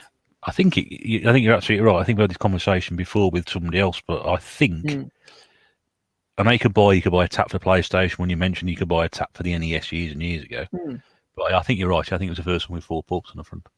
Yeah, so it was like, right, I've got to get 4 controllers now. I mean, they played a blinder by making the controllers different colors, because it was like, right, I need 4 different colors, and so played the N64. Didn't have loads of games. I don't remember having loads of games. Then moved on to the GameCube. But again, the GameCube, you'll learn about me. I'm an impulse buyer. So I remember being young. I was earning. Sorry, I went to PlayStation 1 after GameCube. So sorry, before GameCube. I'm sure I actually got a PlayStation 1 before the GameCube. And the reason why I got a PlayStation 1 is because I used to go to boot sales. Or I say the reason, probably wasn't the reason, but I still do go to boot sales. But I used to go to boot sales as a kid, and I got very intrigued with these, cases everywhere that looked like games to me, but they was a bit thinner, and the print on the front didn't quite look the same as what was in the shop, and it was like, what's this all about? And it was like, oh no, these are like copies of the game. But is your PlayStation chipped? And I was like, what do you mean by PlayStation chipped? I don't really understand this. And this was all new to me back then. I had a PC at that point. So I had, to me, PC was where it was at. My dad and mum had sort of bought their council house, and they was doing all right. And my dad started his own business, and we got a computer man. They used to be called computer men back then. And it was a guy quite local to us. And Jerome, his name was. I haven't spoke to him in years and years and years, but what a nice bloke he was back then. But computer man. And my dad got a computer for the business. And at the same time, he sort of, one Christmas, I got a computer, a PC. Oh, right. And because the computer man got it for him. And I went down and got the and I started to play games, but every time I played a game, it seemed like I needed to update my computer. So I remember getting Men in Black. I needed to update the computer. I need to get more RAM. I need to get. It was that kind of PS1 era. I had a PC in the background at that point. Like I got Tomb Raider for the PC, so I wasn't interested in PS1. But then I went, like I say, to the boot sale. And it was like there was like whole pasting tables full of games, and the listeners must remember this. There was 10 fake CD people in every boot sale until they was outlawed. For many years, for a while they was there, and I was like, what's this chip in PlayStations? Oh, well, I can't really help you with that. But if you get your PlayStation chip, then you can buy the games. They're a tenner a game or whatever they was back then. So I was like, okay, no worries. So I go to the computer man to get another graphics card. And because, again, a new game comes out, like Tomb Raider 2 or something, and now it's just jogging all over the place. And I'm like, for God's sake, now I need this. Dad, I'm going to need a new graphics card. Oh, what, you only just had a new graphics card? No, but there's a 3D FX Voodoo 2 now, and there was a Voodoo 1. It's time to upgrade. It's like, oh my good God, you're not getting any new games, because every time you get a new game, I've got to spend 300 quid on a new piece of hardware. So we go and we go to the computer man, and he's got literally a pile of PlayStations. And at this time, a PlayStation was maybe a couple of £100, I suppose. And he must have had 20 in a stack. in the corner of the computer man's office, which the funny thing was back then, the computer man's office and back room was literally like you had to climb over things. It was a real, it was just mountains of just stuff. And he said to me, I said, you've got 20, Jerome, you've got 20 PlayStations. I was about 13 maybe at the time, 13, 14, I think. I said, Jerome, you got 20 PlayStations. What are you doing? You know, what's all that about? He went, oh, never you mind, young lad. You know, never you mind about that. And I said, no, come on. Like, you know. And he went, oh, well, I chip them. So I was like, okay. Well, I was at the boot sale, you know, a couple of weeks back. And he said, if I knew someone that chipped them, I would, you know, he sells games for £10 a game. He said, £10 a game? The discs are only £1. And I was like, oh, okay, £1. Yeah, they're £1. You can, but if you buy 100, the discs are £1 each. So I said, okay. So he went, and I chip them for £40. I charge £40 a PlayStation to chip it. He said, I said, okay. I said, I mean, I don't know what I'm doing. He said, oh, no, very complex. You know, these chips, very, very complex. I said, oh, okay. No worries. So he said, so I said, well, what you gonna, you know, he said, look, maybe talk to your mates and stuff. And if you want to get it chipped, maybe you charge like 50. I'll sell you the disc. I'll sell you a writer.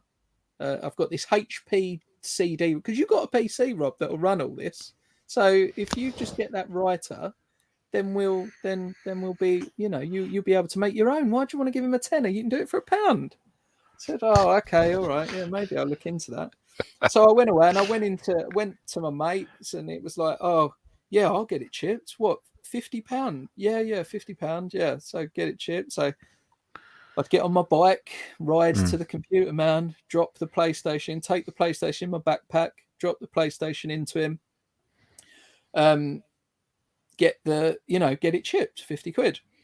Buy 100 discs. I bought 100 discs and I bought a HP writer, and it was I think it was 1 speed, and it was so slow, it was unbelievable.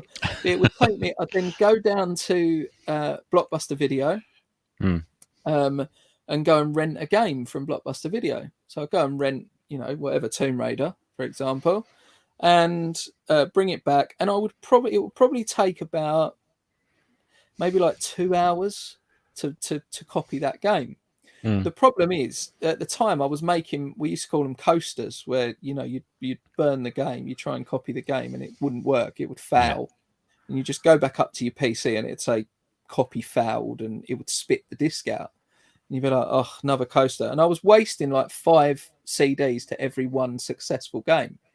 So now it was costing me £5, because obviously it's £1 a disc, for the game. Yeah. I'm renting it for £3.50 and taking it back the same day, because I'm not using it. I just want to get it back and get another one. And, you know, so I'm starting to get rumbled by Blockbuster Video. I'm only making, they're costing me about £8.50 a game when I was back then. So now I'm only saving £1.50. I go to the boot sale and he's doing 2 games for £15. I'm like, so this is ridiculous. This is stupid. So I might as well buy them. So I go to the computer man. Apologies, this is probably dragging on. I go to the computer man. That's all right. And I say, Jerome, we've got to do something about this. I'm getting too many coasters. He says, it's because you bought that HP CD writer. I said, but it's the one you said I should buy. No. Your dad, speak to you. Get your dad to get his wallet out. Get your dad to get the money out. You want what's known as a Plex Store writer. Never get a coaster with a Plex Store writer. So I was like, okay, that sounds interesting.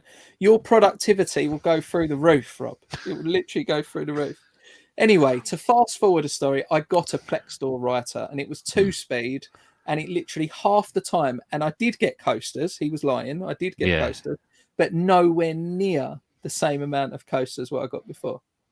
So I started motoring on and building a bit of a back catalogue, more through sort of wanting all the games. I mean, you'd never think that with the amount of games I've got now.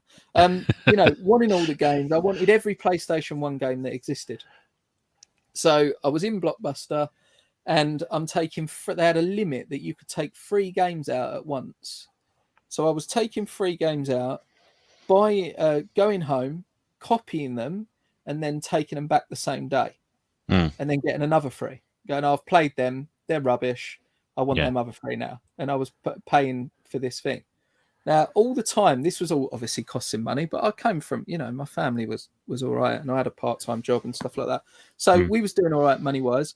I was also starting to sell a couple of these copied copies to friends and stuff like that. So I was doing all that, and and then I got unfortunately banned from the first Blockbuster Video. So they said, no, you're hiring too many. You're obviously up to something. And this was the time there wasn't that, it wasn't as commonplace as it was towards the end of this. I didn't know anyone else in my school that was doing this stuff. But believe me, it would have been worse years before that when I was school, because we were always copying games on the tapes or discs. And I'm talking about the 3.5-inch floppy. So it was. You're right. It'd probably been less rife at the time, but maybe not as bad as it was afterwards. It's just because the writers were expensive, and the media was expensive. It wasn't a cheap thing. It was easier to buy them from the person that was making them because you didn't have to have the outlay, the investment. That's right. So anyway, fast forward 6 months. I was earning about. I had started a catalogue in school. I had a writer that could write. I had a writing station that was copy 1, put 1 in, copy 5. Right. So I was making 5 discs at a time. I was buying 100 discs a week roughly, and I was probably about 14 and a half. I was about 14, I think. I don't know if that would time it right or not. I mean, by this time, PlayStation 2 was out, and I was then doing PlayStation 2 games. I had learned how to chip PlayStation 1. I was basically turning into like a major player in the you're turning into a major corporation on a small scale by the sounds of it. Yeah, my bedroom had so many discs in it at times, you literally couldn't think. And I was earning about 400. I would say I was earning between two. Let's just be economical and say between 200 and 300 quid a week at times. Good on grief. On making games, and I was a kid. So that would have been amazing to have that amount of money coming in when you were that age. It was amazing. I had everything you could think of when I was a kid. I was like all the ice gems that you could eat. All the ice gems I could fit in my mouth at any one time. I was obsessed with Jaffa cakes. I must have had 20 boxes of Jaffa cakes under my bed. Again, that's how you get to this site. I've told you this already. But I would get bored on a Saturday, and I would go and that was where the GameCube come from. So I get bored on a Saturday. Mario Kart pack. I mean, that Mario Kart Double Dash pack that is battered. It's probably the worst condition thing in my games room. Was my purple GameCube was my actual GameCube when I was a kid, and I went down and bought that with little more than drug money, I suppose you could call it. It is, isn't it? But fake PS1 games were the drugs and PS2 games. And I went into that, and then I tell you what, being able to copy the games kind of fueled the next X amount of years of my gaming stuff. So GameCube couldn't copy them because they was the wrong size, and it was just I couldn't buy the media. It was just horrible. But I bought it on a whim. I didn't really play anything on it. It sat there doing nothing. I played Mario Kart maybe a bit, but didn't really play much on it. And then the Xbox came, and I did buy a PlayStation 2. I had a PlayStation 2. I was obsessed with Pro Evolution Soccer. I absolutely loved Pro. I was again competitive, side. Pro Evolution Soccer was mega. But then I kind of went over to Xbox at some sort of period. I kind of thought I've always been one for I've got Series X because it's more powerful than a PS5. That's it. There's no, for some reason I just go with power. So when Xbox came, it was more powerful, and it was harder to chip or not chip, because you had to do something with a buy, or you had to basically take a file away from the CD drive, modify it, and put it back on the CD drive. I think it was a long time ago now. But I had the side. I remember having the side off my PC, having a cable running out of the motherboard of my PC into the Xboxes when they'd come in, and I started just chipping. It's not chipping, but I started modifying all my mates' Xboxes, and I used to have this Frankenstein drive coming out the top of it because the laser.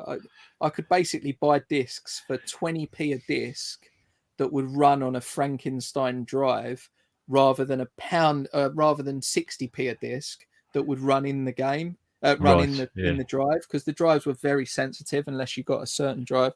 But what happened, Russell, much like you do with these MAME cabinets and these MAME devices, and why I haven't ever gone down the emulation route to any great degree, was I had too many games and I just never played anything. You know, I played Project Gotham on Xbox. I got more into, you could say this is kind of maybe happened a little bit today. I got more into getting the games than playing the games. Yeah, no, I can sympathise with that. Yeah, and that was what I did. I was obsessed with just getting, oh, is that one coming? Oh, I need to go get it. And by this time, I was banned from 3 Blockbuster videos. My mate Coogan had got a job in Blockbuster Video, a part-time job, so that he could get me the games, because I used to have to go to Dagenham, I was born in Dagenham, or I was born in Barking, but I was brought up in Dagenham. But I'd moved to Hornchurch by this point, and which was, you know, a little bit more wealthier area and stuff, because my dad had started his own business and stuff, so we moved out of Dagenham. But my mate still lived in Dagenham, so I used to have to get the train to go and see him on a Friday night. He only worked on it. He didn't even want to work. He didn't need a job at all. He didn't want a job, but he got the job so that he could get food more than anything else, I think. He's a big boy. And so he could get food, and he could get me games. So I would get 6 at a time out of his shop. And because I was banned from, there was 3 Blockbuster videos in Hornchurch, I was banned from all of them. They have a photograph up on the inside, do not serve this person. They just knew me, I think. You know, like, no, I never saw a photograph, but I think they just like, and the problem is I never learned either. You know, you think I'd be a bit cleverer and go, oh, I'll just take 1 today. You know, it was always like, how many can I get at once again? Yeah. I'm like, 3. Okay, thanks. I'll take these 3, please. Yeah. No, it wasn't, you know, and then I'd bring it back. And I did start to learn that if I posted them in the box, sometimes you could get more, because they would allocate them, but then they'd put them in a pile and they wouldn't go back on the shelf. And there was something with the system that would mean you would get more. But I was banned, and that was that. So I kind of, that was my history. And then I got married and I took a big break, really. Or I took a big break, discovered girls. You know, you must have heard that on this one. Oh, yeah, everybody mentions that one. I don't think there's anybody who's been on here who hasn't had taken some break in some form or another with that. There are other things going on in my life. I discovered drink, girls. Oh, I loved, all sorts of other different things. Yeah. Yeah, I've never been a drug taker. Never done 1 drug in my life other than alcohol. And I've been in a sales environment my whole working career, so I've seen plenty of drugs. Let's put it that way. Never done drug, never done that. Just alcohol, and just. But I really did like alcohol. You know, I really did like the bravery it gave. You know, when needing to talk to women and stuff, or girls. So my problem was I did drink an awful. I don't drink at all now, but I used to drink an awful lot back then. And you know, you get into it a big way. And you know, I remember when I was working. You know, I was going out on a Friday, Saturday, Sunday, and then possibly at least 1 or 2 nights during the week as well. So, you know, maybe 5 nights a week I was out drinking. Sounds like I've got a problem. Not as bad as some of my friends who used to do that as well. And some of them still do it. Some of them still carry on to this day, drinking as much as they did back then. I stopped years ago because I just thought I just wasn't enjoying it anymore. But you do find that you just go and do something else. I mean, you know, everybody takes a break. I took a break from gaming for a long time as well, because I was doing other stuff or got involved in other things as well. Yeah, I got heavily into cars and heavily into. I'm from Essex, so I was heavily into RS Fords, heavily into kind of racing up and down the seafront, like what Joe mentioned earlier with her arcade playing, and just showing off in cars. So I took a real diversion from games, moved into the world of cars, joined the car clubs. When I was obsessed with going faster and faster and faster and beating the Vauxhalls of the world again. We're back to competitive, aren't we? So everything was like that, and that probably goes to some of the way that I've been on YouTube too. Just competitive. I see YouTube a lot of the time as a competitive thing, just as I did those things back then. So everything. Cars were amazing to me, but then I kind of met someone, got married, had a baby, and it was like, right, better stop with that now. And I never stopped. But well, I have now with cars, but I never stopped back then. But it was kind of like, right, I'm gonna not do that. Be responsible. Be responsible. And being in a relationship that wasn't like the greatest, it was what it was, but it wasn't like the greatest thing in the world. You go, oh, you know what? I'm bored sitting here talking rubbish to my missus, so I'm gonna get a computer. And that was the next. I don't know if you want to go into the next part, or we want to pause. I'll tell you what. We'll come back to that. We'll pick it up in a minute. We'll do the other three games on the list, then we'll come back to that, and then we'll do your last two. And I think we'll nearly be there, won't we? So, let's go back to your games of choice of the six. Game number 4 is a racing game, one of my favourites. Love this one. Absolutely, and again, this is competitive, 2-seater, sit down in the arcade. Yes, it is. Yep. My dad was a, I suppose you could say, semi-professional rally driver. He always said he could have been a professional rally driver if it wasn't his car that he was braking when he crashed into things. I'll break somebody else's instead. Yeah. Apparently that's why Colin McRae was so good, because he didn't care. It wasn't his car. He didn't have to fix it.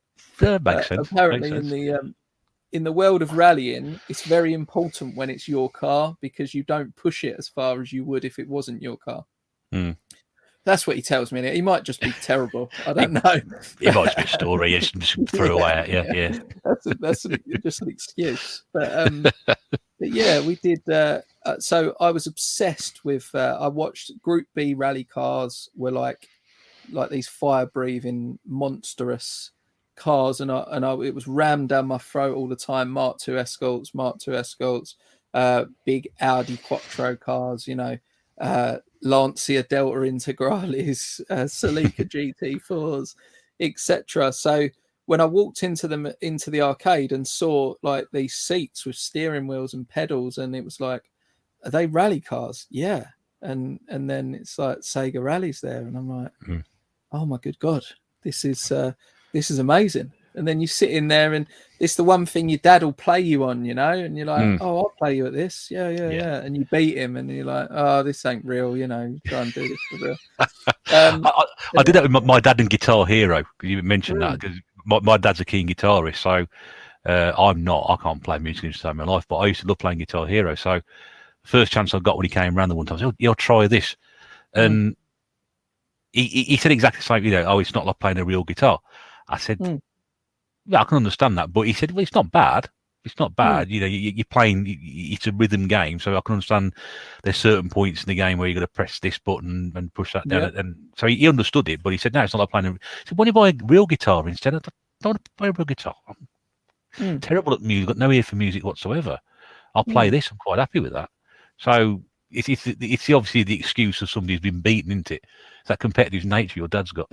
Oh, it's not like the real thing. Yeah, it's not like the real thing, Robert. No, yeah. No.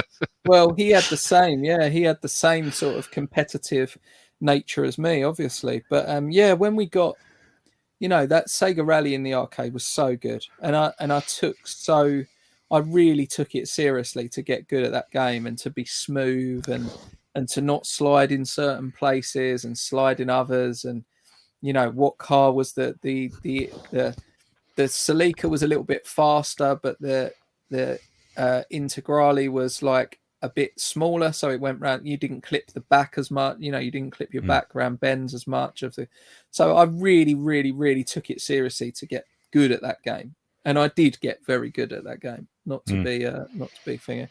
When I was a kid, I did get very good. I was one of them, annoying kids as well. That was like, oh no, that steering wheel's too worn. I'm not doing. We used to make those excuses. Yeah, it's not loose, quite as tight into. Yeah, that steering wheel's a bit. It's all over the place. Yeah, so there was that sort of stuff, and then obviously Sega Rally come into the home, and you was never in a. You was always in a position. Oh, that ain't going to be like the arcade. And then you looked at it, and graphically I had to buy a Saturn for that game. I mean, I didn't have a Saturn when it came out. I had a Saturn later in its life, but I was like, right, I've got to get a Saturn for that game. So I went and when I say later in its life, I mean, I don't know, 6 months after launch or whatever. I wasn't getting it the day it came out, is what I'm saying. And I'm like, right, I've got to get a Saturn because of that. And then I played it on the D-pad. I was like, oh my good God, this is terrible. Like, I can't. I'm good at this game, and I can't play it. Like, this is just no good. I need to get a steering wheel, and I went round my mate's house. It wasn't my mate. Well, it was my mate at the time. Long story, but now my stepbrother. Right. But it was my mate, and that doesn't need to get brought up on the Desert Island game. No, we'll move on. Yeah, but he was. I went round there, and he was playing Daytona with this weird steering wheel that he had between his legs. I was like, what are you doing? He's like, oh, I got this steering wheel for my Saturn. And I used to play him on the football game, Euro 96, I think it was, or something silly we used to play back then. And I said, oh, you're playing racing it like Daytona? Oh, yeah, the one. And I never liked, this is not going to go down well, I never really liked Daytona. To me, there was no skill to it. It was unrealistic drifting. I mean, Daytona cars don't drift. Who else said that? Someone, I think it's Goodwin's Place. I'm pretty sure he said he didn't like Daytona as well. I never got it. Like, and in Daytona tracks, 90% of them don't. They're just rings. They're just, like they don't go. They always go left. They don't go right. So I was like, this is a bit strange. This don't make no sense to me. So Daytona went. So I said to him, no. Put Sega Rally, because he had Sega Rally as well. He just never played it. So I was like, no, put Sega Rally in. So I put Sega Rally in, and I'm not going to say it was like the arcade. It wasn't. The steering wheel is nothing like the arcades. It's not nowhere near as good. But it was like, right, okay, this is good now. This is a different thing. So I had to get a steering wheel. Got a steering wheel, and just loved Sega Rally. Still the game now. I go to Ali's next to the Retro Hunter, Neon Knights. I am the top. Well, I haven't been there in a month. About 3 weeks I haven't been there. The last time I went there, I was the entire leaderboard. and I had me and the owner, because the owner's always supposed to be the best one, really, isn't he? So because he's in there all day. So the owner was in there, and he felt he had a really good score on Sega Rally. This was when I first went there, and I beat that score. By the end of that night, I was 5 seconds faster than his score. Wow! And 5 seconds is a lot. It's quite a massive difference, isn't it? A massive difference. He 5 seconds quicker, and then he got to 1.5 seconds within my time. The next time I went, like 2 weeks later, so I go every 2 weeks, or we generally go. We've missed last one, but we do go every 2 weeks, and I was 1.5 seconds faster than he was. He had got within 1.5 seconds of my score, and I got another one. By the end of that time I went, I was another 1 second faster than my score before. So he, at that point, gave up. I then went 2 weeks later, and he said, no, I don't really play Sega Rally no more. It's rubbish, that game. So he don't play that. Funny thing is, Scott Sega Saturn lad, I don't know if I've told him this, but I got like reports. Oh, Scott Sega Saturn lad was in here having a go at the machine, saying that he was struggling to beat it. So there's a little bit of a competition going on. No one's beat it. I think, look, they might have now. I mean, good luck. Yeah. Someone will beat me, I'm sure. But there's quite a competition going on Sega Rally in the Essex area. Lee Retro Chef, he reckons he's full of BS. That geezer. He's not. He hasn't got time to. He's a chancer. Yeah, he's cooking, he's cooking and stuff, doing washing up for the missus and all that stuff. We've got a running joke that he does not wear the trousers in his household, and nor should he. I don't think. Well, that'd be those checked ones that chefs wear anyway. So exactly. Exactly. Yeah.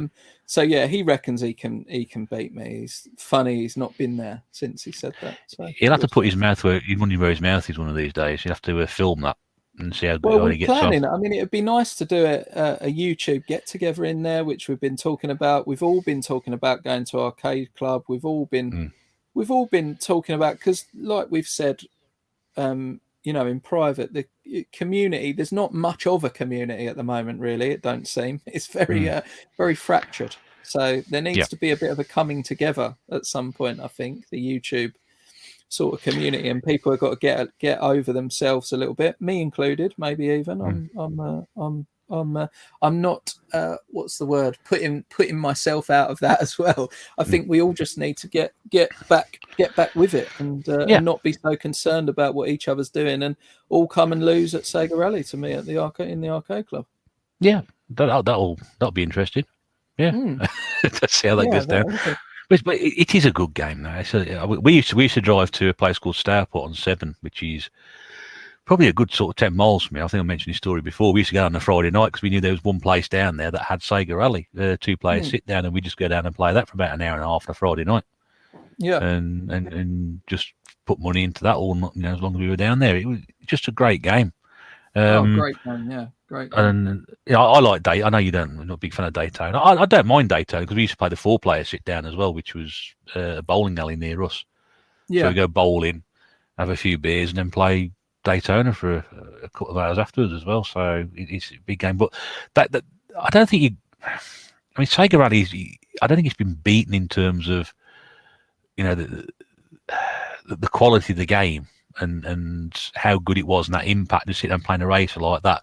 As you said, you looked at it and thought, oh, this looks a bit different, and just playing it. I mean, a friend of mine used to play it. I used to play it with the automatic on, but he used to play with the manual. So he was like doing gear shifts. I was like, what are you doing that for? Is it any better doing it that way? Why are you playing it that way? And everybody else is playing it just using the automatic. Yeah. Well, Daytona is better. I think there's a trick to Daytona with manual.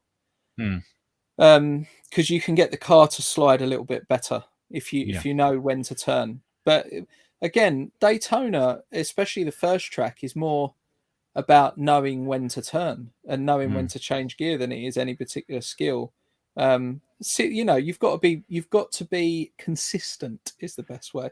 But Sega Rally, someone will say there's an advantage, and I'm sure there is in the competitive side. Because my time is still like 4 seconds slower than the world record or whatever. God knows how they do it. And nowadays I'm sort of going up verges, and I'm not sliding around certain bends. Like I'm doing a few little tricks, that I've learned over the time. But they're still 3-4 seconds faster. So it's not a great time or anything in the world. But the Daytona, but Sega, and they might be doing manual, but I never do Sega Rally manual. I think you just just a bit of that to me. I don't think there's much to it. But Daytona, I do tend to play manual, but I don't play it that much because I don't really like it. No. Well, it's a great choice, and I fully endorse that one. So that's a good game to have there. Wouldn't be far away from my list. I wouldn't have thought that one. Okay, next game then. You talk about your competitive nature, and we mentioned this earlier about having multiplayer and all sorts. Here we go again, another competitive game.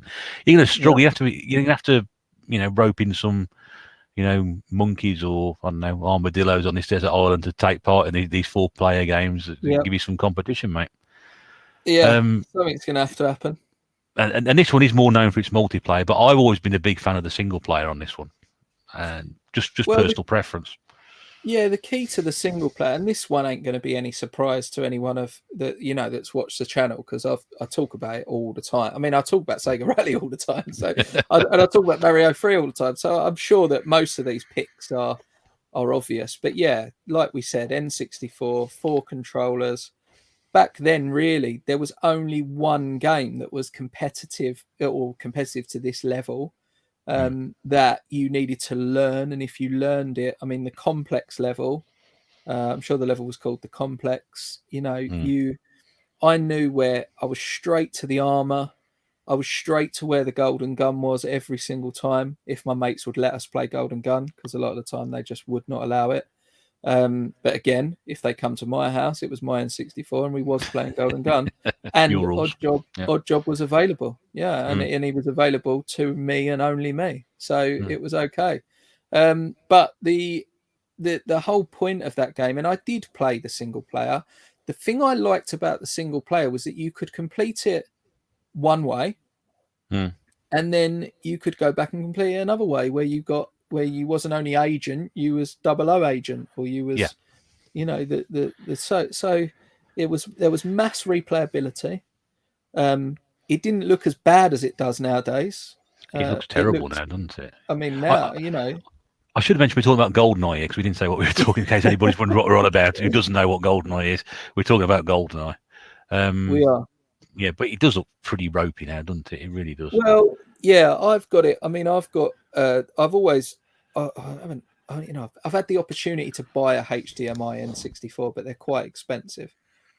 So I have an RGB, this Tim Worthington RGB modified, through an OSSC on a flat panel, and it looks all right, But that, not only have we made a pretty significant investment here, it don't look that good, So yeah. And then you play it on the CRT, it's very washed, it's very kind of washed out. It looks like, I always say, it looks like Vaseline's been spread all over the TV. It kind of looks a bit like that. Soft focus, isn't it? They're called very soft focus indeed. But it wasn't about that. It was about the throwing the controller down and go, I ain't playing no more. You're an idiot. Get away from it. I'm never coming in the house again. Or we've all done that, mate. We've all done that. I can't believe you would. Just stop getting to the golden gun quick, and everybody's running to the same place. And then, the proximity mines, I mean, and that noise, whoever decided, I should watch Pete's video again on because I don't know whether he touched on that, but whoever's idea it was in the makers of the game, whoever's idea it was to do that at the end of when you get shot, needs a medal because or needs murdering, because if you was on the good end of that, it was so funny. Because you were just like, you're dead again, and boom, just proximity mine. Wait till they walk up, bang, press the button, dead, and then the music would happen, and you just burst out laughing. And then the other, and then if you're on the other end, it was one of the most annoying noises you could possibly. Yeah. No word of a lie. I was on the end of so many of those things. I remember the one time playing it, and I said, I'm going to get really sick of hearing that every 10 seconds. Yeah. that's what it used to be like. I'm really getting sick of hearing that every single time. What got me was I wouldn't go into battle unless I was in the unless I had full armor. And I knew there's a level, I can't remember what the level is. It's the yellow one. It's not complex. It's like, I can't remember the names of them, but the gold level, there's like a goldy coloured level that you go down, and at the end of a corridor is where the armor is, or the armor that you put on the jacket. Aztec. Am I thinking Aztec? Aztec could be, yeah. It's it's very Aztec-y, the way. And you go along the end of the corridor, it's pitch black. You wouldn't know it was there unless you knew it was there. Like everybody knew it was there, but you wouldn't know it was there now.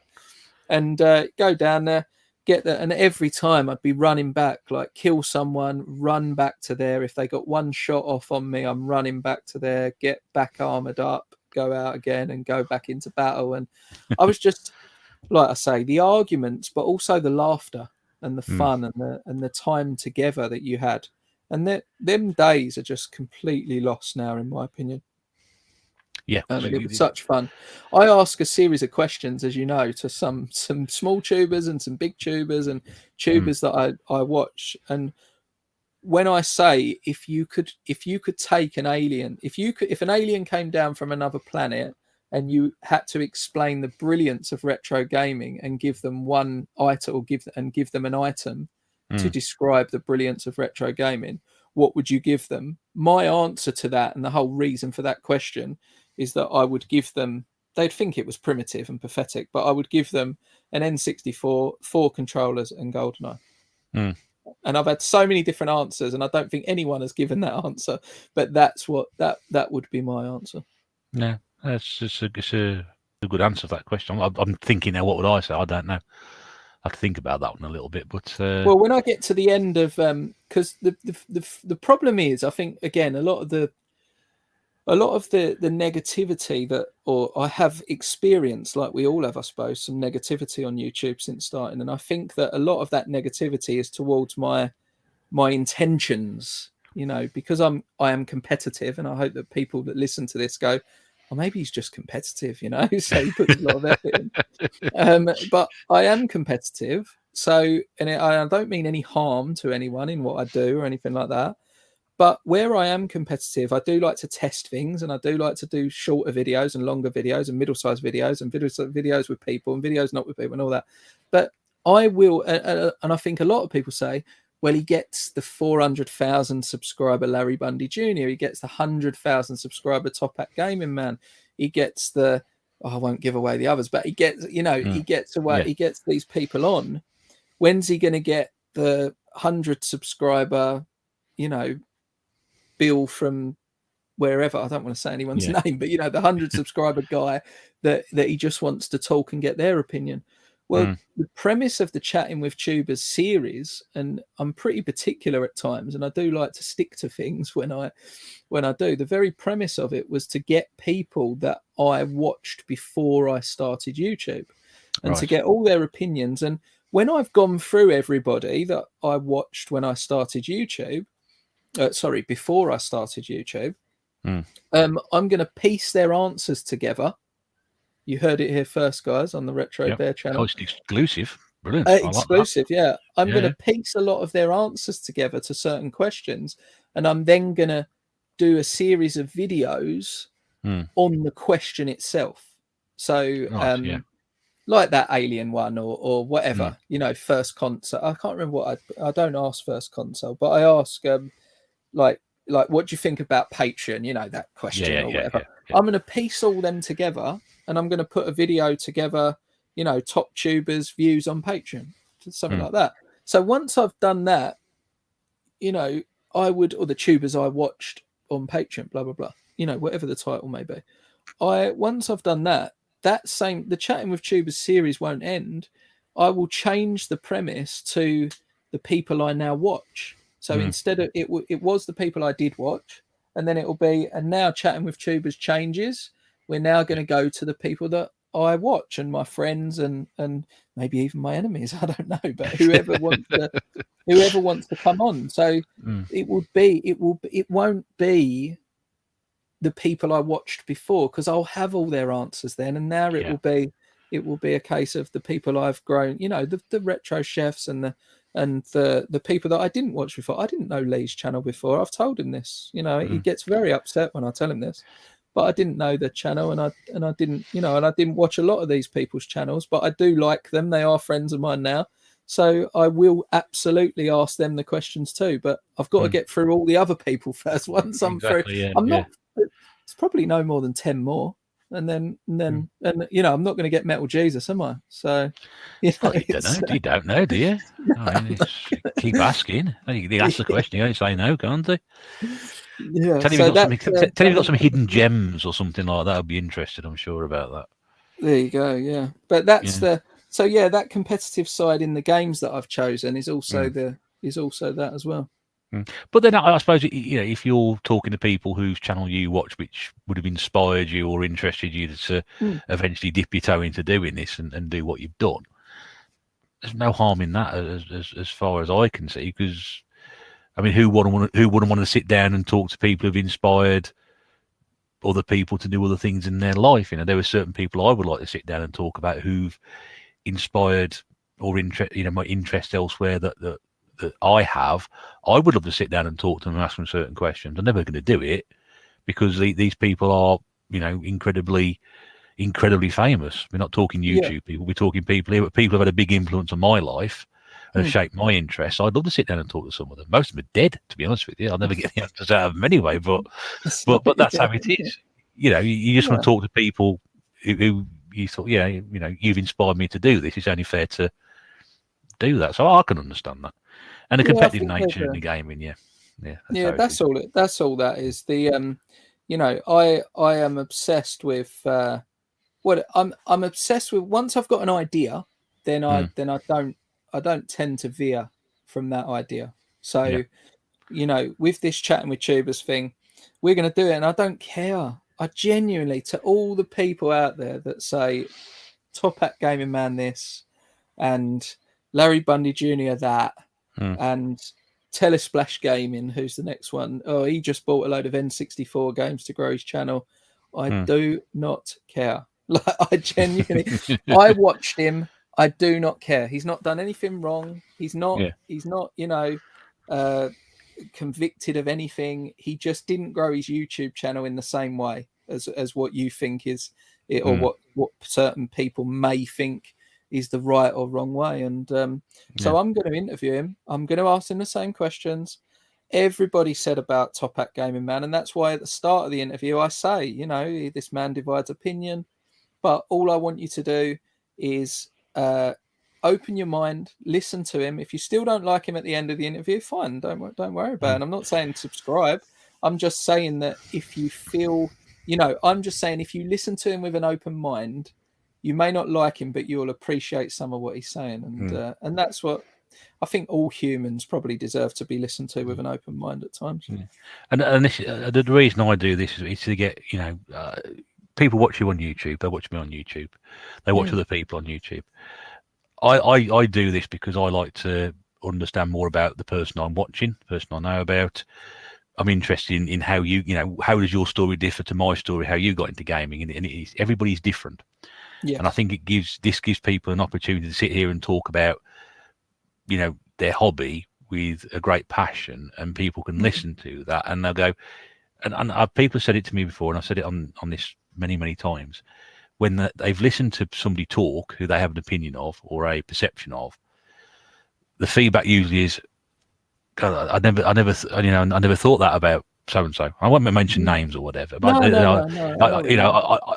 never thought that about so and so, or that was really interesting because they're completely different when they do stuff on YouTube. That's what's fascinating to find out. And it's a good way of doing it. It helps me understand people, and it helps other people understand who I'm talking to as well. I've had at least 10 direct messages from people saying, wow, I thought that, I thought that this person was a complete this, and actually he's all right.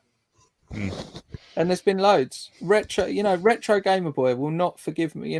He wouldn't mind me saying, because I still talk to him all the time. I had people say, why would you want, he says Genesis rather than Mega Drive. Why would you want to talk to him? I'm like, well, honestly, come on. So, yeah.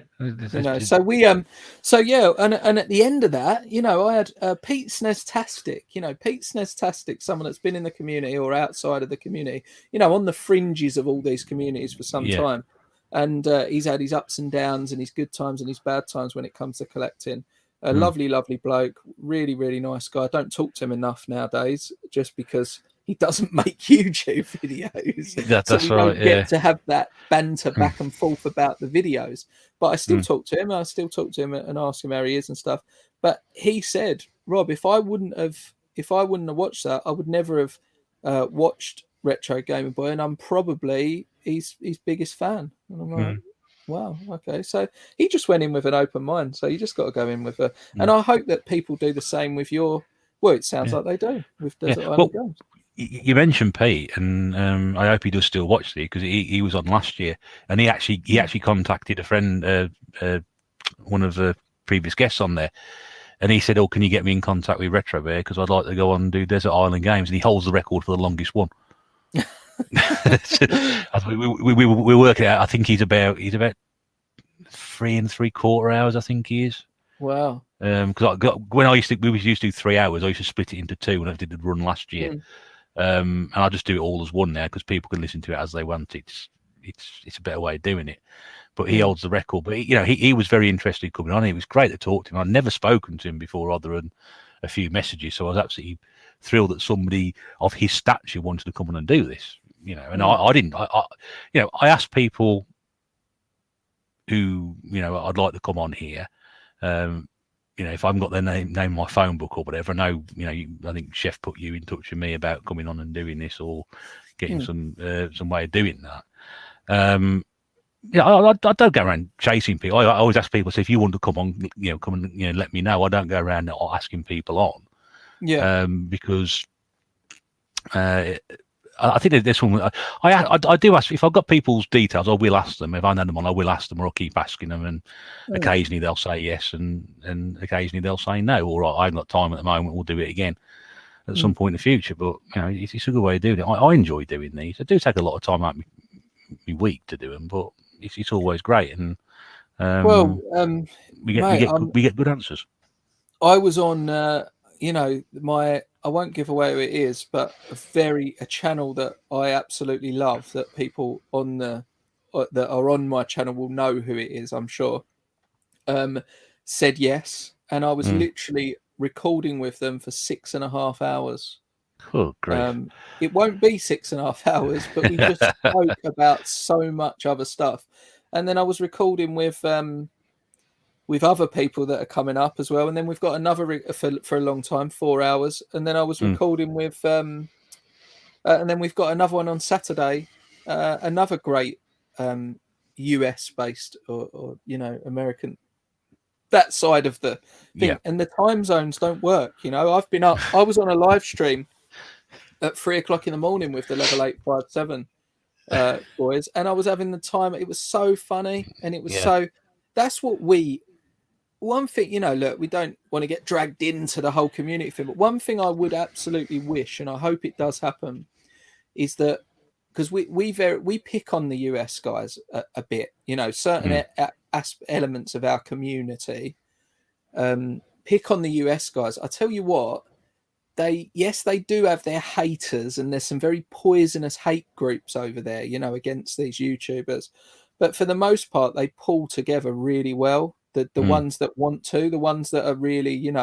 they just want to get bigger on YouTube and have fun and meet up with their friends. And there's so many videos where they're meeting up and they're doing stuff and they're thing. I would love to, they're so energized. Them live streams, they're not sort of the live streams that sometimes in the UK that I've been a part of, by the way, I'm not saying that I'm not guilty of this too, can so often get dragged into, elements of negativity. And as you run one yourself, and you do a very good job of not allowing that to happen. But it's very difficult sometimes for it not. Well, these American live streams I've been on, they're never negative. Like they're all shouting and woohoo, and I know that's a bit much at times for us English people, us British people. But for the most part, here we was sort of drinking beer, and it was like being down the pub with your mates, and they was over the other side of the world. So I would love that to happen in this country. I'd love to be on more of them, and I don't mean these backstage ones that go on. I mean proper ones where we can all just get on and all just have a that cheer, not necessarily cheering. Let's not go too far, but that sort of camaraderie is the word. Positive and good natured and good willed and. I know where you're coming from on that. Yeah. Well, let's be honest. We're all in this same hobby, aren't we? Yes, sometimes it is a competitive thing, but we're all into the same stuff. But if we can all just get along and pull together, then we can make it a happy place, and it should be a happy place. The way I try and think about it, there's always someone better than you. There's always someone with more subs. There's always someone who can run faster, who can jump higher. Who can and there's always someone worse than you, that maybe don't jump as high. Don't define someone by how many subscribers or how high they can jump or how fat they are or how thin they are or tall they are or short they are or what color hair they've got or whatever.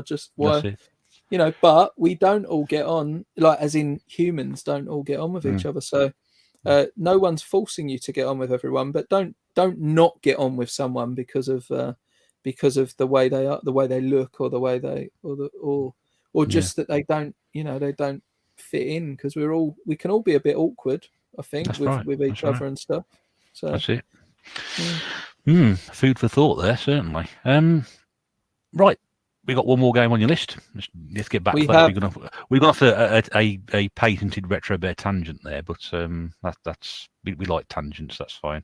We all do. The two. It's impossible not to, Rob. It's impossible. I don't care what people say. You just cannot not get off topic on something. You can try to stay on as much as you want to, but sometimes you will veer off, and that's it, and then we're gone. But it's a nice path to go down. Your last game of choice is the most modern game on your list.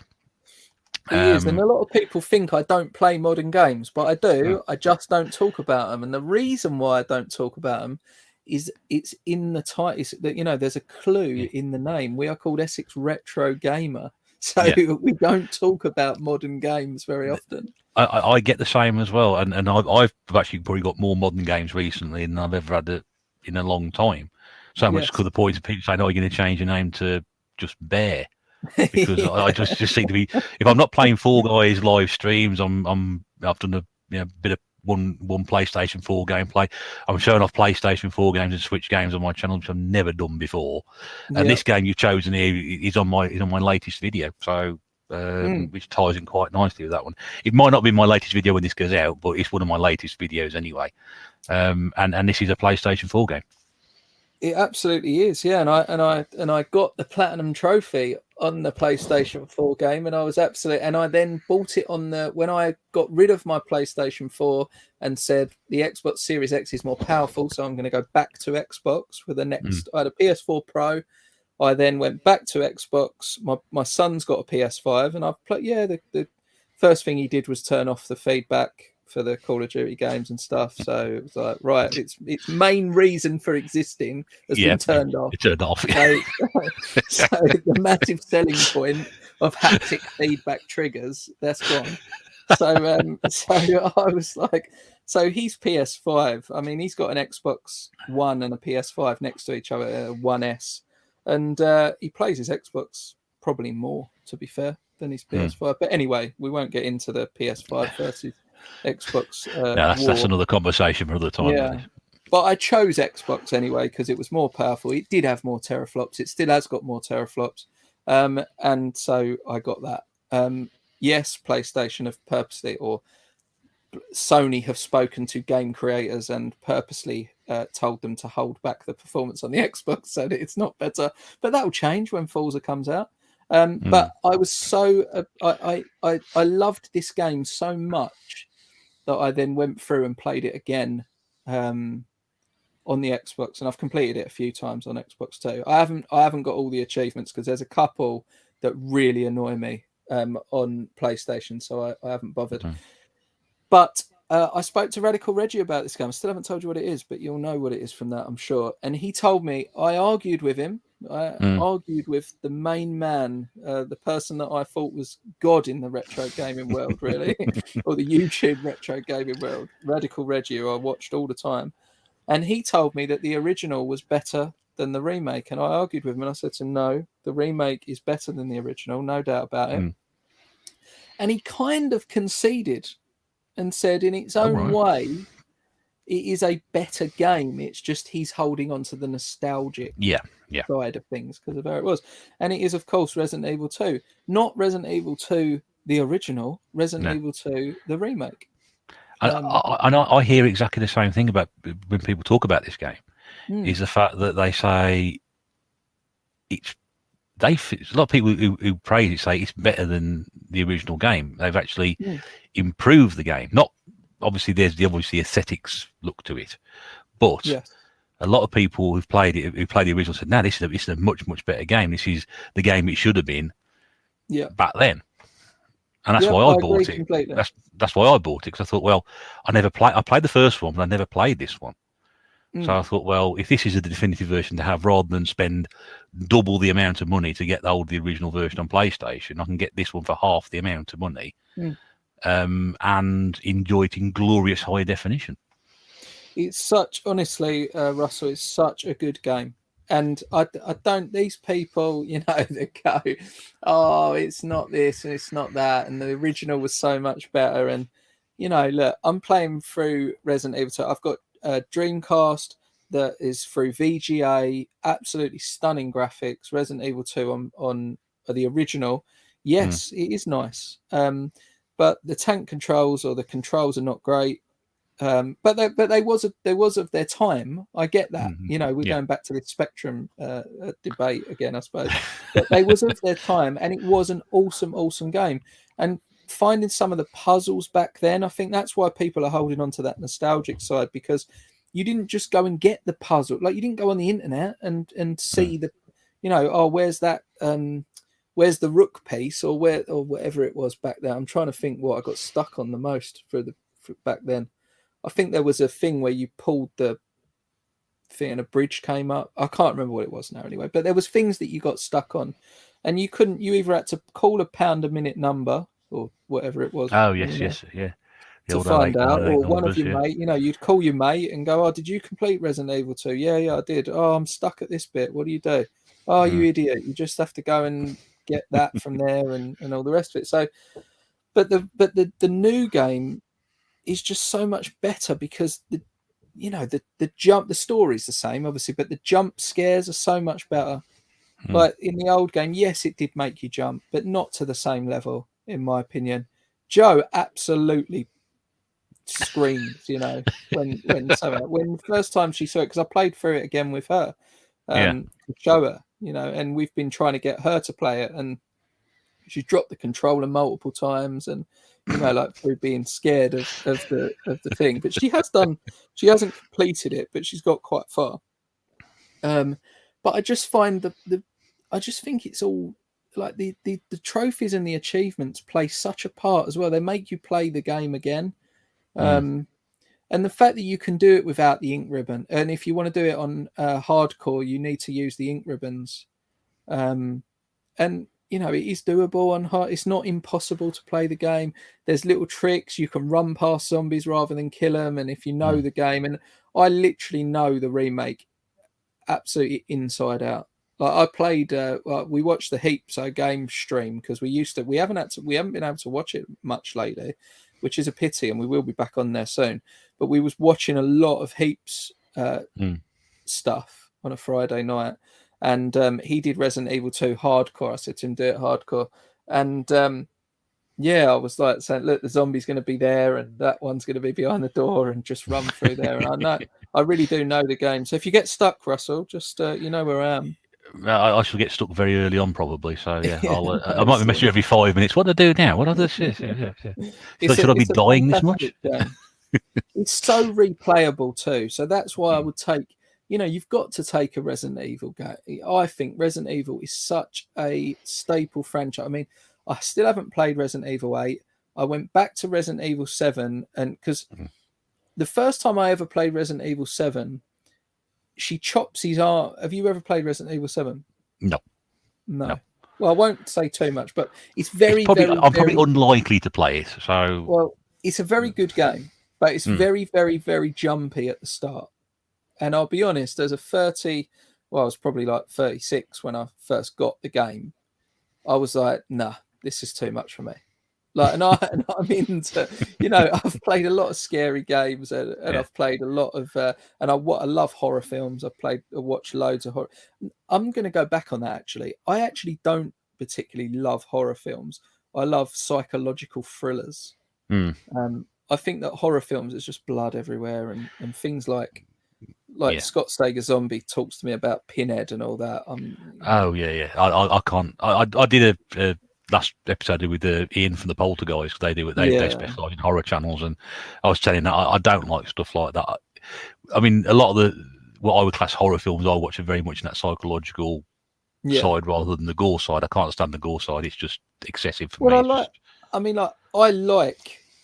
Friday the 13th, the first one. Yes, the deaths are a bit gruesome. I mean, for the time, they was obviously a bit gruesome, but they're not. There's not rivers of blood and like Freddy. I mean, the first Freddy, I can't remember if the first Freddy was the one where the whole bedroom was covered in blood, or I don't know if that was the first one. Or the Yeah, I don't think I've I don't watched know it all what the it way was, but through because I again, was very young when I saw that. So yeah, but what I enjoy, I don't enjoy the stupidity of horror sometimes. It's too much, you know. I know Exorcist is horror, for example, but when she's kind of, there was no need for the cross bit. You know, we yes, all know the bit yeah, we're talking about. There was no need, you know, yeah, like the film was a good film without that. And that's what I find horror, like Damien, for example, The Omen, and we're going off on a tangent again, but The Omen was way more psychological. You know, it was when the woman sort of jumps out the window because he possesses her to do so, or whatever she did it for. I mean, that was cold, you know, that was chilling. That was like disturbing as a kid. And when the birds come in and pecks the eyes and stuff, and you're like, oh my good God, a bird could actually do that to me. But it's like The Shining as well. The Shining, I find, you know, people class The Shining as a horror film. There's some creepy moments in that, particularly to the two girls, and there's the elevator where it just opens, this river of blood just comes out, and usually stuff like that, I'll stay away from that. But the rest of the film, it's all psychological. It's Jack Nicholson going slowly and surely more and more insane. And that I like that sort of thing, you know, and that to me is much better than. I don't see that as the horror that I'm talking about, you know, like Evil Dead and all that, like Children of the Corn. I mean, come on, this is not good in my opinion. But I know I'm going to get hate again, and Poltergeist are going to absolutely murder me. And Pedro, I'm not sure. Oh, you know, it's going to be all sorts of this geezer don't know. Not only does he make too many videos, not only does he title his videos wrong, and he does his thumbnails too brightly. He also don't know nothing about horror films, and so yeah. But I am a bit of a film nut. I do love films, and me too. But I absolutely do not like. I don't. You know, Scream 1 was all right, but when you're just killing people, you know, don't run that way. You know, this is stupid. Don't. Yeah. I'm more of a Sinister person. I like Sinister and films like that.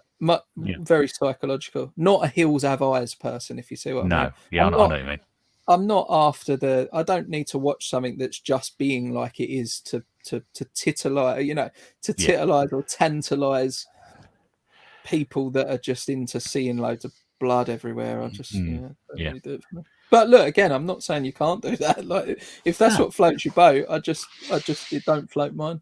Yeah, no, that's right. We have this, you know, but yeah, opinions on it, don't they? So, well, that's the thing with Resident Evil 2. Anyway, going back to what it is, it's very jumpy. It's very tactical. You can complete it in many different ways. There's multiple stories. The bosses, you can knock him down. You know, you can put him on one leg. You can run away from him, old Mr. X or whatever. You can go around in circles. You can try and do it with no health. You can try and do it without opening the chest. There's a achievement for going in without using the box, for completing it without using the box, for saving it only under 3 times, for completing it in 2 hours, for completing it in 3 hours, for completing it in 4 hours. Like, you can literally play if you know the game. You know everything. Like I say, if you play the game enough, you know every single thing that happens. And people will go, "Oh, that's boring." But the reality is, it gives you just a real sense of achievement to know something that well. And I don't think other games, you know, like Crash Bandicoot or something, or even the racing games that I play, or even Castlevania, you know, Symphony of the Night's a great game, but it doesn't have that. Yeah, it's just not the same in my opinion. Yeah, no, that's a good point, well made, and I'm looking forward to playing this at some point when I can. I'll be surprised if you don't love it. You just, you know, Joe loves it, and you just take your time. Again, it's one of them games. Take 10 hours to complete it if you want. You don't need to do it in 2 hours. I'm probably more likely to scream as much as Joe, if not more, possibly. I don't know. But we shall see. But yeah, I should look forward to playing that. And again, this is the game in its original form and in this HD form, which has popped up a couple of times as well, which is good because it says, you know, people do like it. I don't think I'll come across anybody who's not liked it so much, which is good. So that's it. So those are your 6 games to go to Desert Island with. Mario 3, Super Mario Land, Tetris, depends which one survives the shipwreck. Street Fighter 2, Sega Rally, GoldenEye, and Resident Evil 2, the HD remake on the PlayStation 4. Before we get to your final two games, which is the Second Chance game and the game in the death slot, which sends everybody home really happy. And this one's going to send some people home really upset, this one. So we shall see. Anything more in terms of your sort of gaming history that you want to sort of share with us briefly?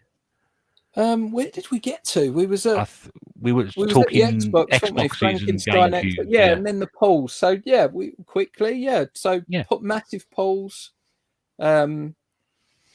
Was heavily into cars.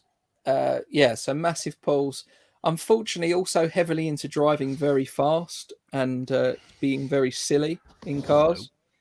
So had quite a major accident where I was lucky to not come out unscathed. I kind of rolled over a few times went through some gardens and landed on a tree, sideways on a tree. And you're the second person to be on here who's had a near-death experience. Yeah, well, I didn't I wasn't awake because I hit my head quite early. I wasn't awake until I woke up and I was in this mangled Cosworth at the time, and I was like, oh my god, I need to go away from here quickly, because your first instinct is like, I need to get out of this place, I need to get out of this area, what has happened. And so I had a long time. Unfortunately, I lost my license for a long time, and because I was doing way too much speed in an area, in a very built up area, hence why I went through lots of gardens. And I lost my license for a long time, 4 years, and I didn't really have that time, and I got married. It was like, right, well, I can't drive cars now like a lunatic, so I'm going to get married. So I got married and I had a baby. Well, I didn't have the baby, but we had a baby. And I just went into playing games. And the first thing I did, I've told this story before, so I don't know, you may not have heard it if you haven't seen it, but I'll try and make it shorter for anybody that may have heard it already. I was a walk-in engineer at the time. I was making money from repairing office equipment like photocopiers, printers, all sorts of stuff like that, really, plotters and all sorts of office equipment. And I was just walking down Tottenham Court Road in London, and there was a 3-person queue or a 2-person queue.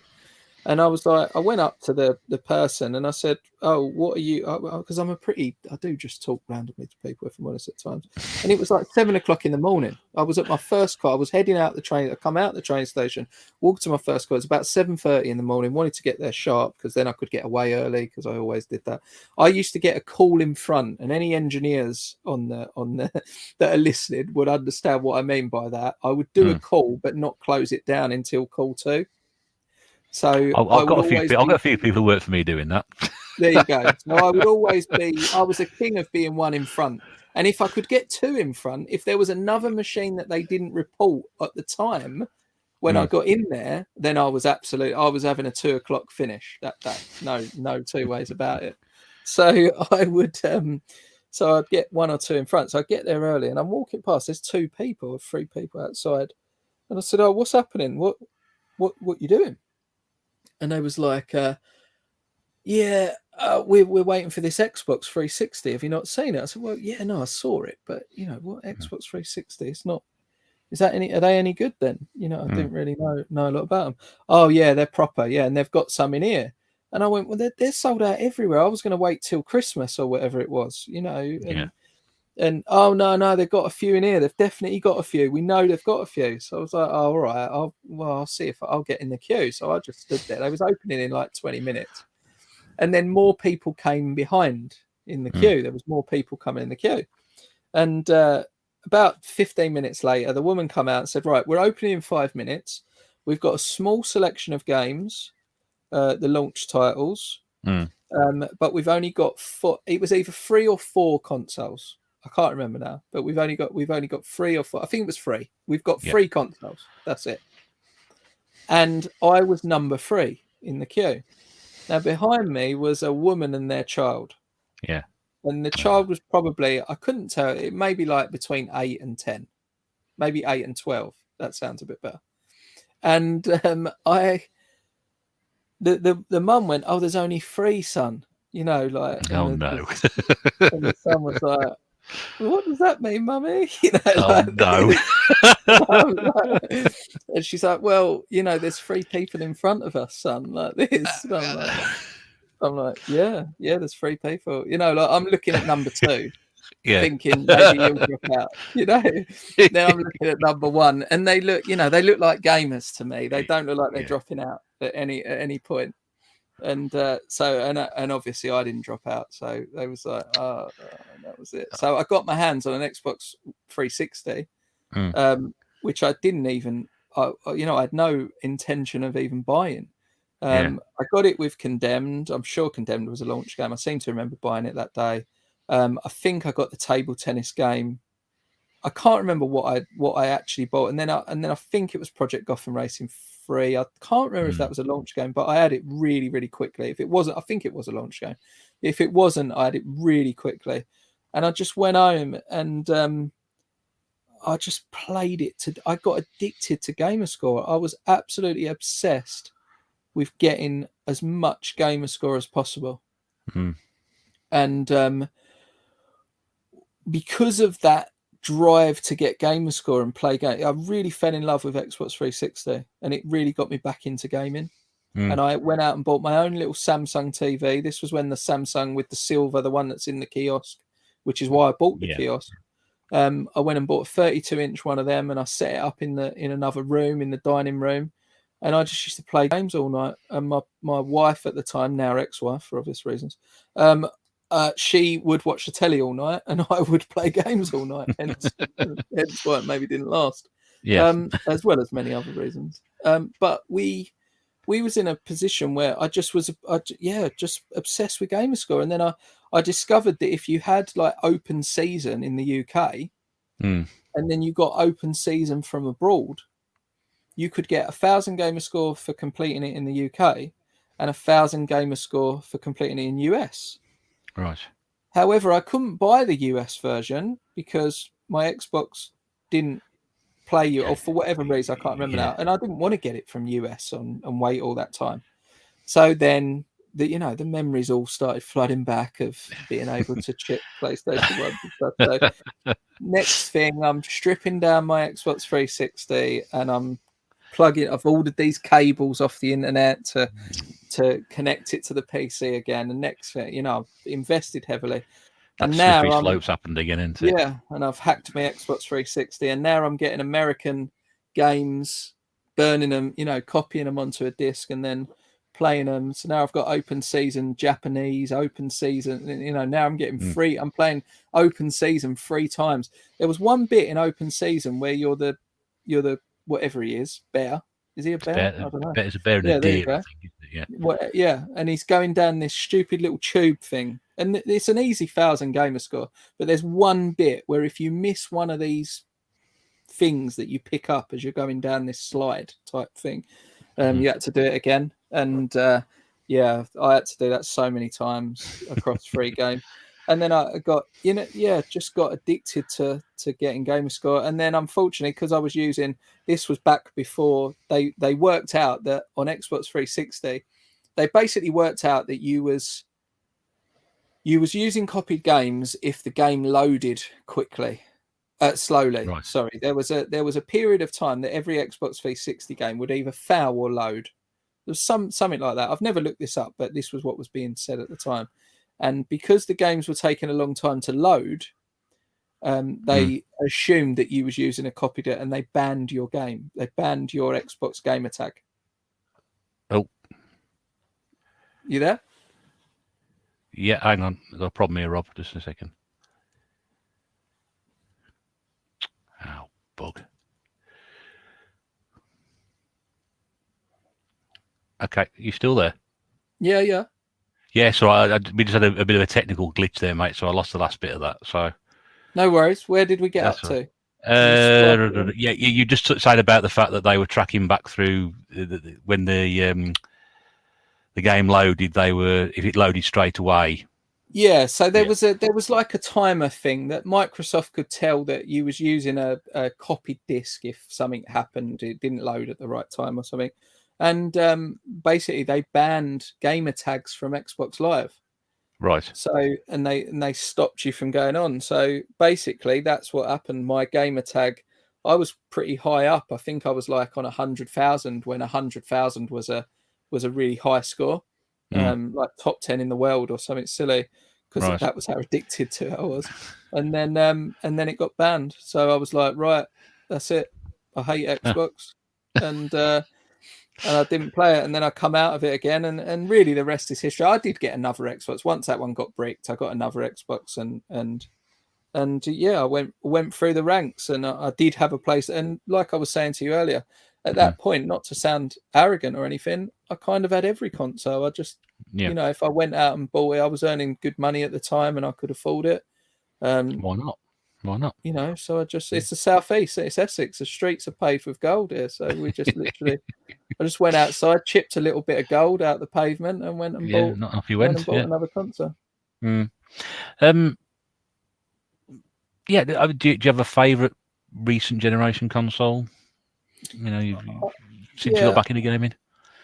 Well, I think it's hard to look past Xbox 360.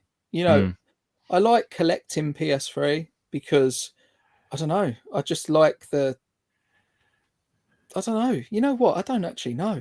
I don't know why I think I like the box. How ridiculous is that? Like, I think I actually like the box.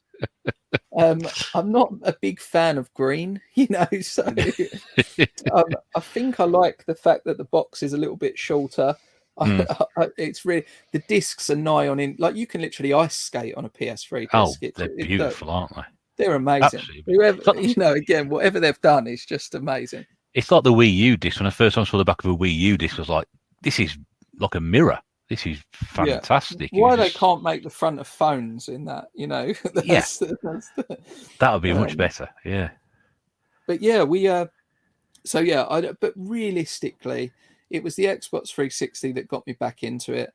Unfortunately, it was the Xbox 360 that also got me got me the most rage, got me the most, because I was trying to get achievement points and games like Topspin. I mean, Topspin, I actually put a controller underneath my chair and smashed the controller with the chair. People throw a controller. I didn't throw that because that wouldn't have smashed it. I needed to absolutely smash that controller into many different pieces, which is what I did. And, I've never had that problem myself. I know a friend of mine used to. I think he bent a Mega CD game, literally just snapped the disc in half. He punched, I think it was Street Fighter 2 cartridge, so much so that he cracked it, and then he had to put some, sort of bit of solder or something on there. I can't remember what he did with it. And there was another one as well. I think he threw a controller out the window or something, just opened the window and just launched it down the garden. So, well, I threw my controller many times, so I knew that it wouldn't actually break, but I needed to break it. It was just, I'd had enough, It was like, I can't take no more of this. And it was because there was one achievement, and I might even be talking rubbish here, but I don't think I am. There was one achievement that 3/4 of the way through the season, you had to beat a certain person. There was one character that you basically had to beat everyone on the tour in a certain way. And there was this one character that he was so rubber banding, it was so, there was no way that player was that good, because I could beat everyone else, but that player would always win. But there was an achievement for beating him, and I would get like 40-15. I go, right, I'm going to do it, and then I would not be able to beat him.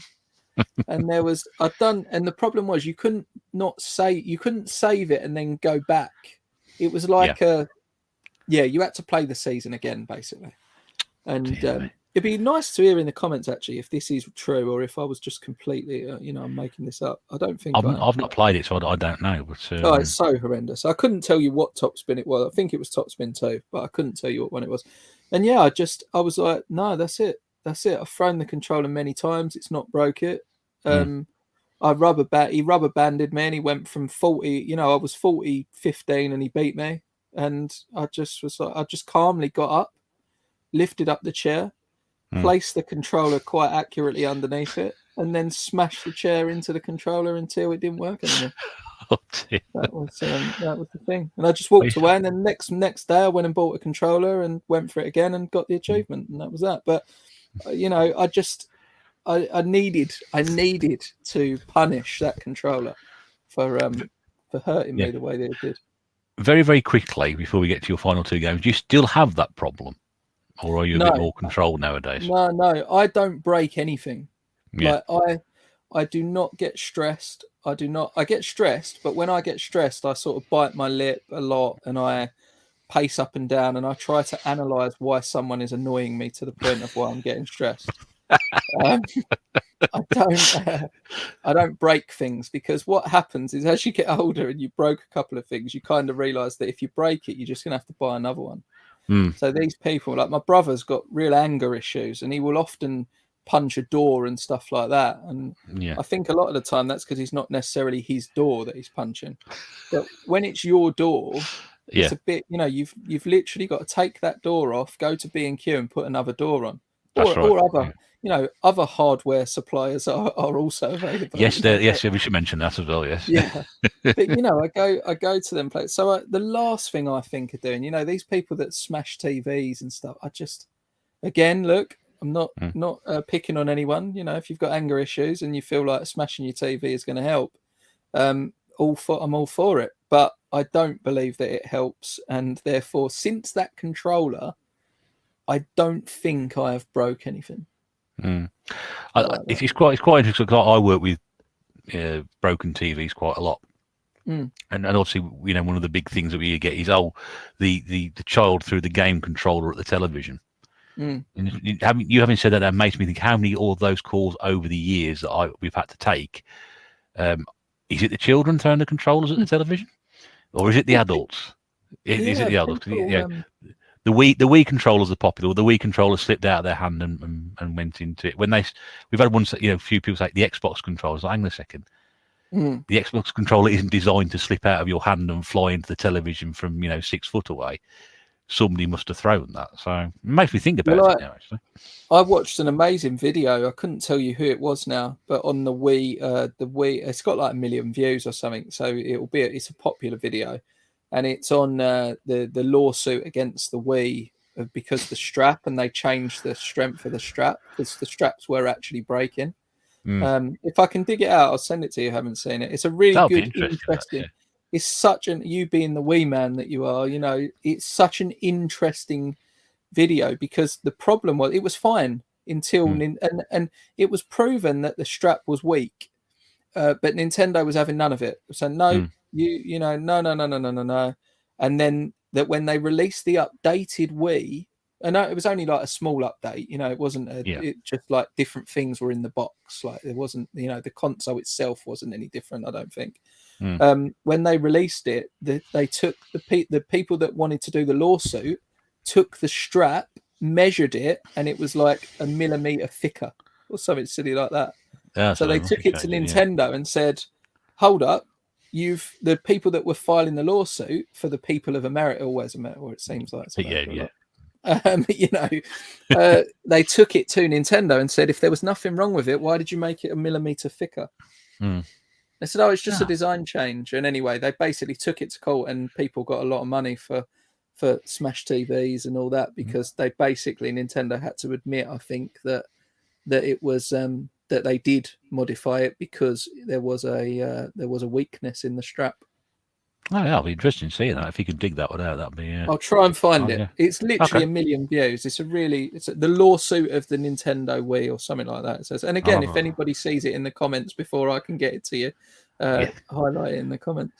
Okay, lovely. That's great. Thank you very much for that. I shall look forward to watching that. Okay, then. So let's get to your final two games. Yep. Which is we'll leave the hated game till very last. Your second chance game is really interesting because I don't know anything about this game at all. So I'm always fascinated to listen to new games I've heard nothing about, especially on this particular system as well, because it doesn't crop up all that often. I think you briefly mentioned it earlier. So your second chance game is. It is Sherlock Holmes on the Mega CD. Now, that's that's like left field for me. It's like, where's that come from? Where has that game come from? And this is why I'm interested to find out. So my brother had a Mega Drive. I didn't. I was a Nintendo person. That when I was a kid, my dad, and we had a log cabin, like I said. And my dad would often I think I took my PC to the log cabin, like some bit of a weekend.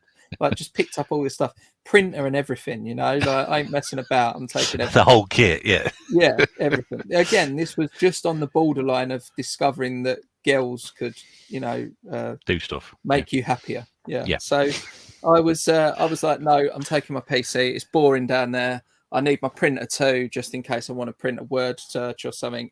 I'm not messing about with that. So we take all that down there. And one weekend, one Saturday, my mum and dad used to go off and buy stuff. Like they'd go off into the centre and they go, oh, do you want to come? And you go, no, sod that. I'm not coming. You're just buying clothes and rubbish like that. Well, one day one Saturday, come back with a Mega CD, Mega Drive, because we didn't have a Mega Drive. He bought Mega Drive, Mega CD, and Sherlock Holmes. Oh, and Jaguar XJ220, and it come with the games inside, the Classics collection and the Soul Feast, Soul Feast and Command, whatever it is, the one with green and yellow on one side. And I was like, what is that? I wasn't really that clued up. I was into PC at this point. It was, and I think it was another one of them sort of late purchases. I don't think it was something that he bought when it come out. I think I couldn't tell you the year, but it was kind of like, it passed its time. Maybe he got it as a bargain or something. I don't know. But he told everyone it was really expensive at the time. I remember that. And this Sherlock Holmes game, my mate at the time, still a very good friend of mine, lives in Birmingham, unfortunately, so I don't get to see him as much as I'd like to. But he was a bit of we call him boffins, I'm sure you know the expression. And he wouldn't even have a go at me for saying that, because he is a boffin and he is a geek and he loves Star Trek and he loves all that stuff. And he's very proud of it. When he was a kid, he used to have Star Trek ships all from the ceiling. His dad put them up on strings. And his ceiling was painted like black and stuff like that. He was a real, he was proper thing, but the nicest person in the world. And he literally, he said, let's play Sherlock Holmes. Now, I'd never touched Sherlock Holmes before because it was my dad's game and it was terrible as far as I was concerned. I wasn't interested. I was into Streets of Rage. Every single time I'll play Streets of Rage on Classic. Maybe a bit of Golden Axe, but more often than not, Streets of Rage. And we put in, he said, we'll complete it. Let's do it. We'll complete it all. And I put it in and I kid you not, like, I don't know. I mean, back then I did think it was amazing. The motion video, the full motion video of Sherlock Holmes and the voices and it was like, wow, this is amazing, but just horrendous. Like, I'm pressing and I'm reading the notes and he's like, oh, there's got to be something in these notes that means something. And I'm like, and let's go back to that. And you had to choose where to go. And if you went there, a different cutscene would start. And that would give you, if you was listening, that would give you the information to then say, right, I reckon it's that person. And you'd just guess it was that person. And if it wasn't, you'd lose. And it never was that person. And I just, in the end, Lee's name is, I just said, Lee, mate, we can't, you think you're clever. We can't do this game. This is stupid. This is rubbish. This is terrible. And we never, and that was it. I never give it enough time, really. So the desire to go back and give it another go properly this time. Yeah, I bought it when I got back in. I mean, I had a Mega CD. I've had a Mega CD since I was, I don't know, 20. I think I went for a phase of buying all my mates, or sometimes being given all my mates' old consoles. I sort of early on thought these could be desirable one day, and they were just sitting in people's lofts. So back then, I was just getting my mates' consoles, and so, what do you want this old rubbish for? And I go, oh no, I just put it in my loft. So my Mega CD I've had for years, but I didn't have Sherlock Holmes, and I bought it a little while back, maybe like a year ago, before I started YouTube. And my Mega CD's on RGB through OSSC again onto my flat screen.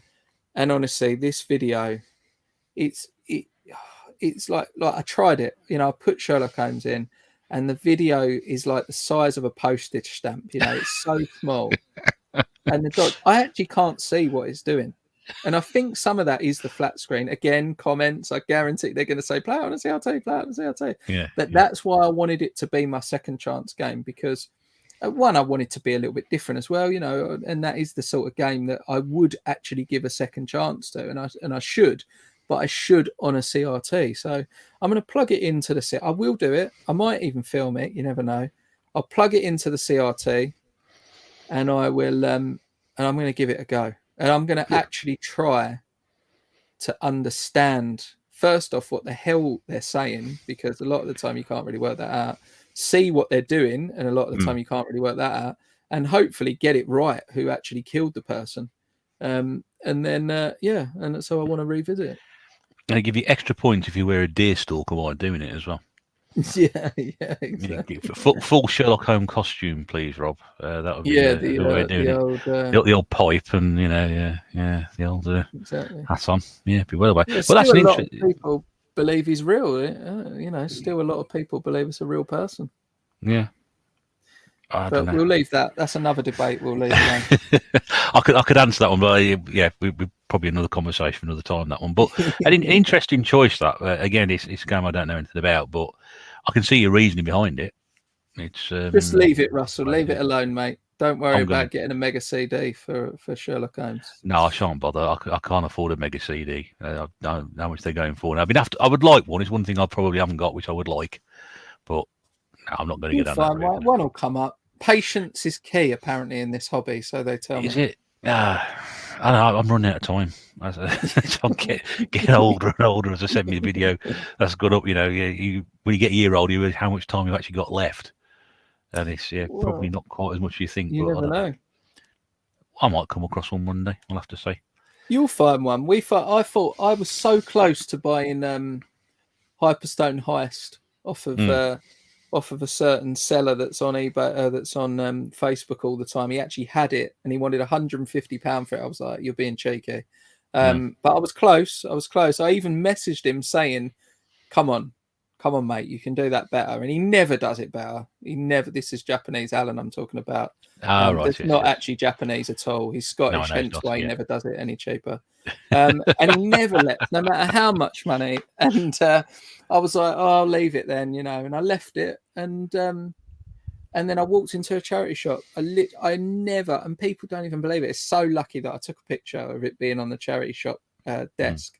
And I walked into a charity shop and I said, "Have you got any games?" Because she kind of holds them out the back for me, a little bit retro ghetto-esque.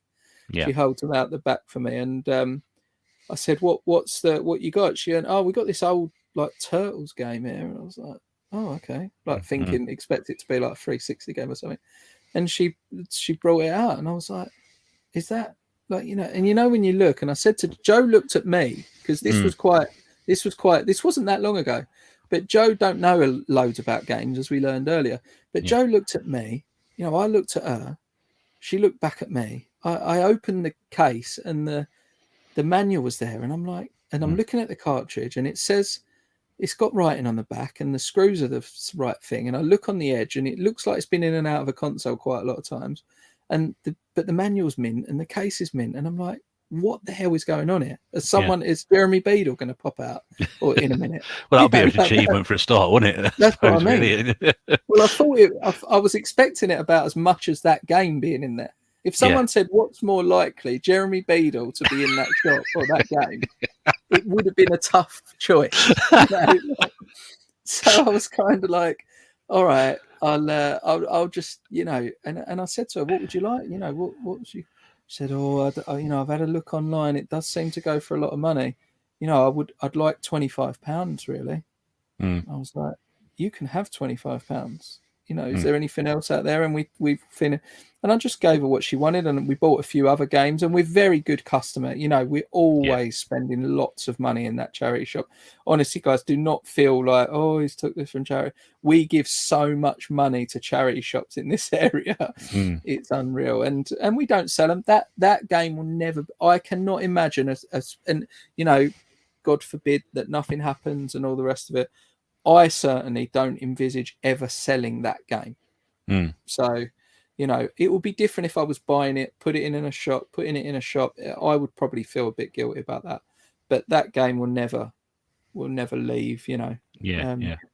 As long as I'm alive, it won't leave. You know, the day after I die, obviously the kids will be you know, sending it to the next Japanese Alan. Yes. But until then, it will be with me. Yeah, you do find things like that occasionally, and people, it's just find a Mega CD in one. Yeah, exactly.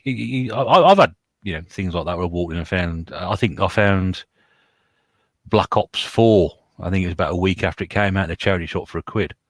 Wow. So that went straight down to the same. I found Sonic Generations as well for like £2, and that was immediately like £45 worth of credit. And I never come across stuff like that, and that actually went towards funding me buying a Wii U. So from that point of view, it does happen. I mean, I did like you took the photo. I came home, did a video straight away, got the receipt out, got the box out, got the price. And I said, look, I've just done this. Just to prove it, because I don't, whether people believe me or not, I don't know. But that was in my possession for probably about an hour before I moved it on. But that's what keeps us in there. That's the thrill of the chase, though. That's why I struggle sometimes. And obviously, I've made some great friends in this hobby already. And so many say, "Oh, I sold this lot of my collection, and I sold that lot, and I just think to myself, these."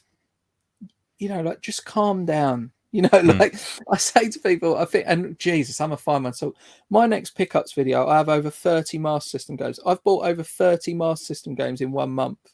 I've bought 15 NES games in 1 month. Well, it's been about 6 weeks.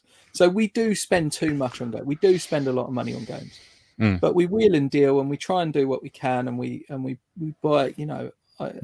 We buy when we can, and we don't buy when we can't. It's that sort of thing. And I've had a lot of people reach out. I had Craig Goodwin, another great guy, reach out. Very friendly, very nice, very apologetic as well when he was saying it. But he was kind of like, Rob, do you think do you think you're buying too many games? And like, we do buy a lot of games. But how do you define too many? If you've got the way I say it is, if you've got £100 disposable income and you're spending £80 on games, you're probably buying too many games. But if you've got £200 disposable income and you're spending £100 on games, then you're not buying enough games. It's like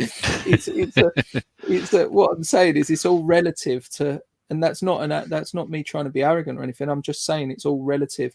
There's people that spend thousands and thousands. There's guys on Japanese Alan's page that literally spend thousands and thousands on games a month. You can watch that. That's the guy that's going to buy it. The guy, that's going to buy it every time he buys it. He's spending thousands, but he's probably a millionaire. He might be earning 10 grand a month, and he's spending 2 grand on games. Well, it's a sound like never spend more than you've got on something like it. And I must be honest with you, years I got into doing that. I was just buying stuff left, right, and centre, and.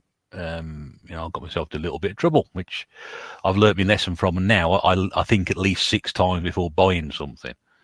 And it makes a difference whether it's £5 or £10 or £20. It's like, do I really need to buy that? And then I'm weighing up all the options. What condition is it in? Is everything there that I need to be there? Is it something I'm collecting for at the moment? Is it something is it a game for a collection or a system that I'm not really collecting for? In which case, do I really need it? No. So you got to have that savvy about you. You just can't buy everything you see. It's hard. It's hard for me because I worry about the opportunity not being there again. That's the problem. And one thing I've learned, and Scott Sega Zombie's been really good with this as well, is that it will be there again. It will be there again. There are some that haven't. I would never not buy my Saturn development kit again. I would never, like, I walk into a house clearance shop and there's a Sega Saturn development kit for £65. You can't not buy that. That is ridiculous. That is an absolute fluke of luck. It was put there by a higher power than us. I must buy that. There's it's there for a reason. I am here for a reason. It's coming home with me. It's exactly what I said to Nick at Vintage Gamer this past weekend. I said, you know what? You only live once. I'll buy that, and you'll see what that is in a couple of videos time. I'm looking forward to it. Forward to it. But that's the thing for me. But you take patience is key. But when when I bought Clock Tower, for example, on PS1, it was an expensive game. I paid under the odds at the time. It's gone up maybe slightly in price, but you don't see that many of them. So it was like, well, so I bought it. I love it. I love owning it. I probably don't love playing it because it's a bit different to Clock Tower 3, and it's not the greatest game in the world, but I certainly love owning it. Which again, loads of people go, well, you're only supposed to have games if you play them, but I can't be bothered with that conversation. No. I've got more games than I'll ever play. I never play some of them. They'll still be here after I've gone, probably. I don't know. Right then, so we've reached the end, and this is what we call the death slot, or the game that we ask you to take with you because you don't like it, because it's all been fun and games up until now, but the one moment of misery, apart from being stuck on a desert island, is this game. And it's an interesting one. It's going to ruffle a few feathers, I'm sure. I don't think it's actually cropped up too many times, if at all. So... Okay. What, in the death slot or in any slot? In any slot. I think maybe once, maybe twice, but it's never popped up in the death slot, that's for sure. Okay, so you're going to annoy my friend Sean drastically. He's probably going to be crying himself to sleep when he hears this on Saturday. Well, listening to me for all this time, he'll probably be asleep anyway, so I won't worry about that. So let me describe. We're talking about that rage, yes. And that's where this comes from. We spoke about that rage. I never broke a controller with this one, but rage, this game for me is probably the king of the rage games, even more than Topspin 2. But the reason why I raged more at this, and I would take the original, but it was recently remade, or I say recently, probably 2 years ago now. It's a couple of years back, because I've got the remakes, Yeah, it was remade, and...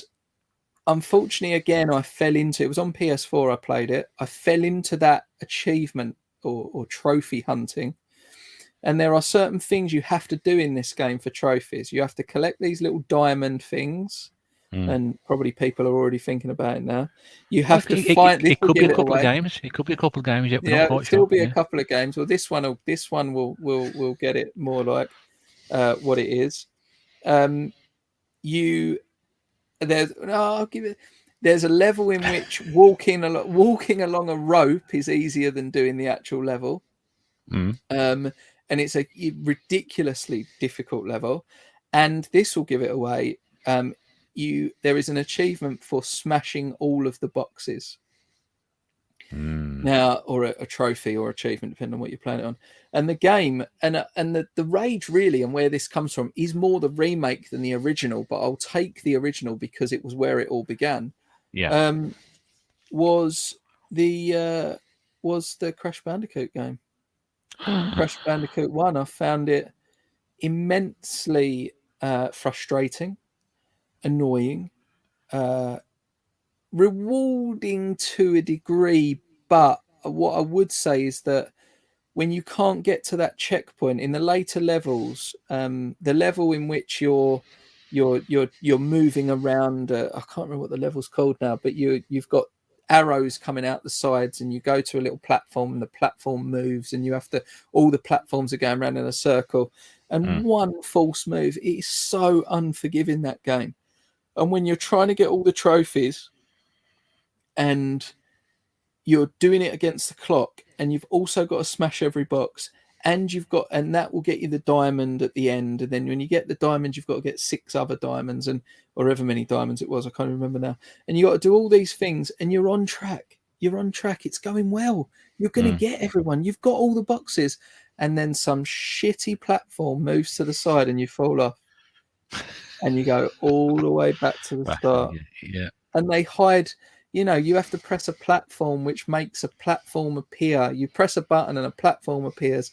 And if you're like 1 second, if you time jumping from that one to that one to that one wrong, when you jump on the pan, there'll be fire in it and then you'll die. And you're just like, so you're counting 1, 2, 3, jump, no fire, jump again, get the box, jump back, no fire, jump. And if you pause at any point through that, you're getting burnt or you're falling off. And you just, again, I watched the Heaps O Games, stream of it. And it was the best stream. He's going to revisit it now. He's broken 1,000 subscribers. So if you get a chance, it might be funny to watch that if you're ever interested in watching that sort of thing. I've seen a couple of his streams, yeah. So Crash Bandicoot. I mean, he swears a lot, obviously, but Crash Bandicoot on that is just so funny. So, for me, Crash Bandicoot would be the game that I would take because I hate it, but I also it's such a challenging game. Yeah. That it's thing. A funny thing is as well, when you go back to the remake, it's another one really where the remake's better than the original. And I would challenge anyone, because even though I'm taking the original because of the nostalgia that's attached to it, the original is really kind of stuttery in the places you don't like. The frame rate seems to not be with it. And Joe tried to play Crash Bandicoot as one of her fiancé plays, I think, if I remember rightly. And she had played the remake, and she was actually better at the remake than the old one because of the stuttering. You see, I'm going to disagree slightly with you on that one. And again, Sean at Retro Games Revived will back me up because we've had a conversation about this. It's been years since I played the original, but when I played the remake, I felt my remake was on the Switch, so it was only slightly different to playing on the PlayStation 4. But we both. Well, I think he's playing on his PlayStation 4. I'm playing on the Switch. We both think the controls are slightly off. They're not quite as tight as they were on the original. And I remember the first thing I said, I've been playing that Crash because he's a big Crash Bandicoot fan, which is why he's going to be very upset at this. But I remember saying, it doesn't quite feel the same. And he said, yeah, I agree. There's something not quite right about it. I think they, as remakes, they're great. They're really, really good. But doesn't quite feel the same. And I had that game originally when it came out, so I played I think I've ever finished it, but I played a lot of it.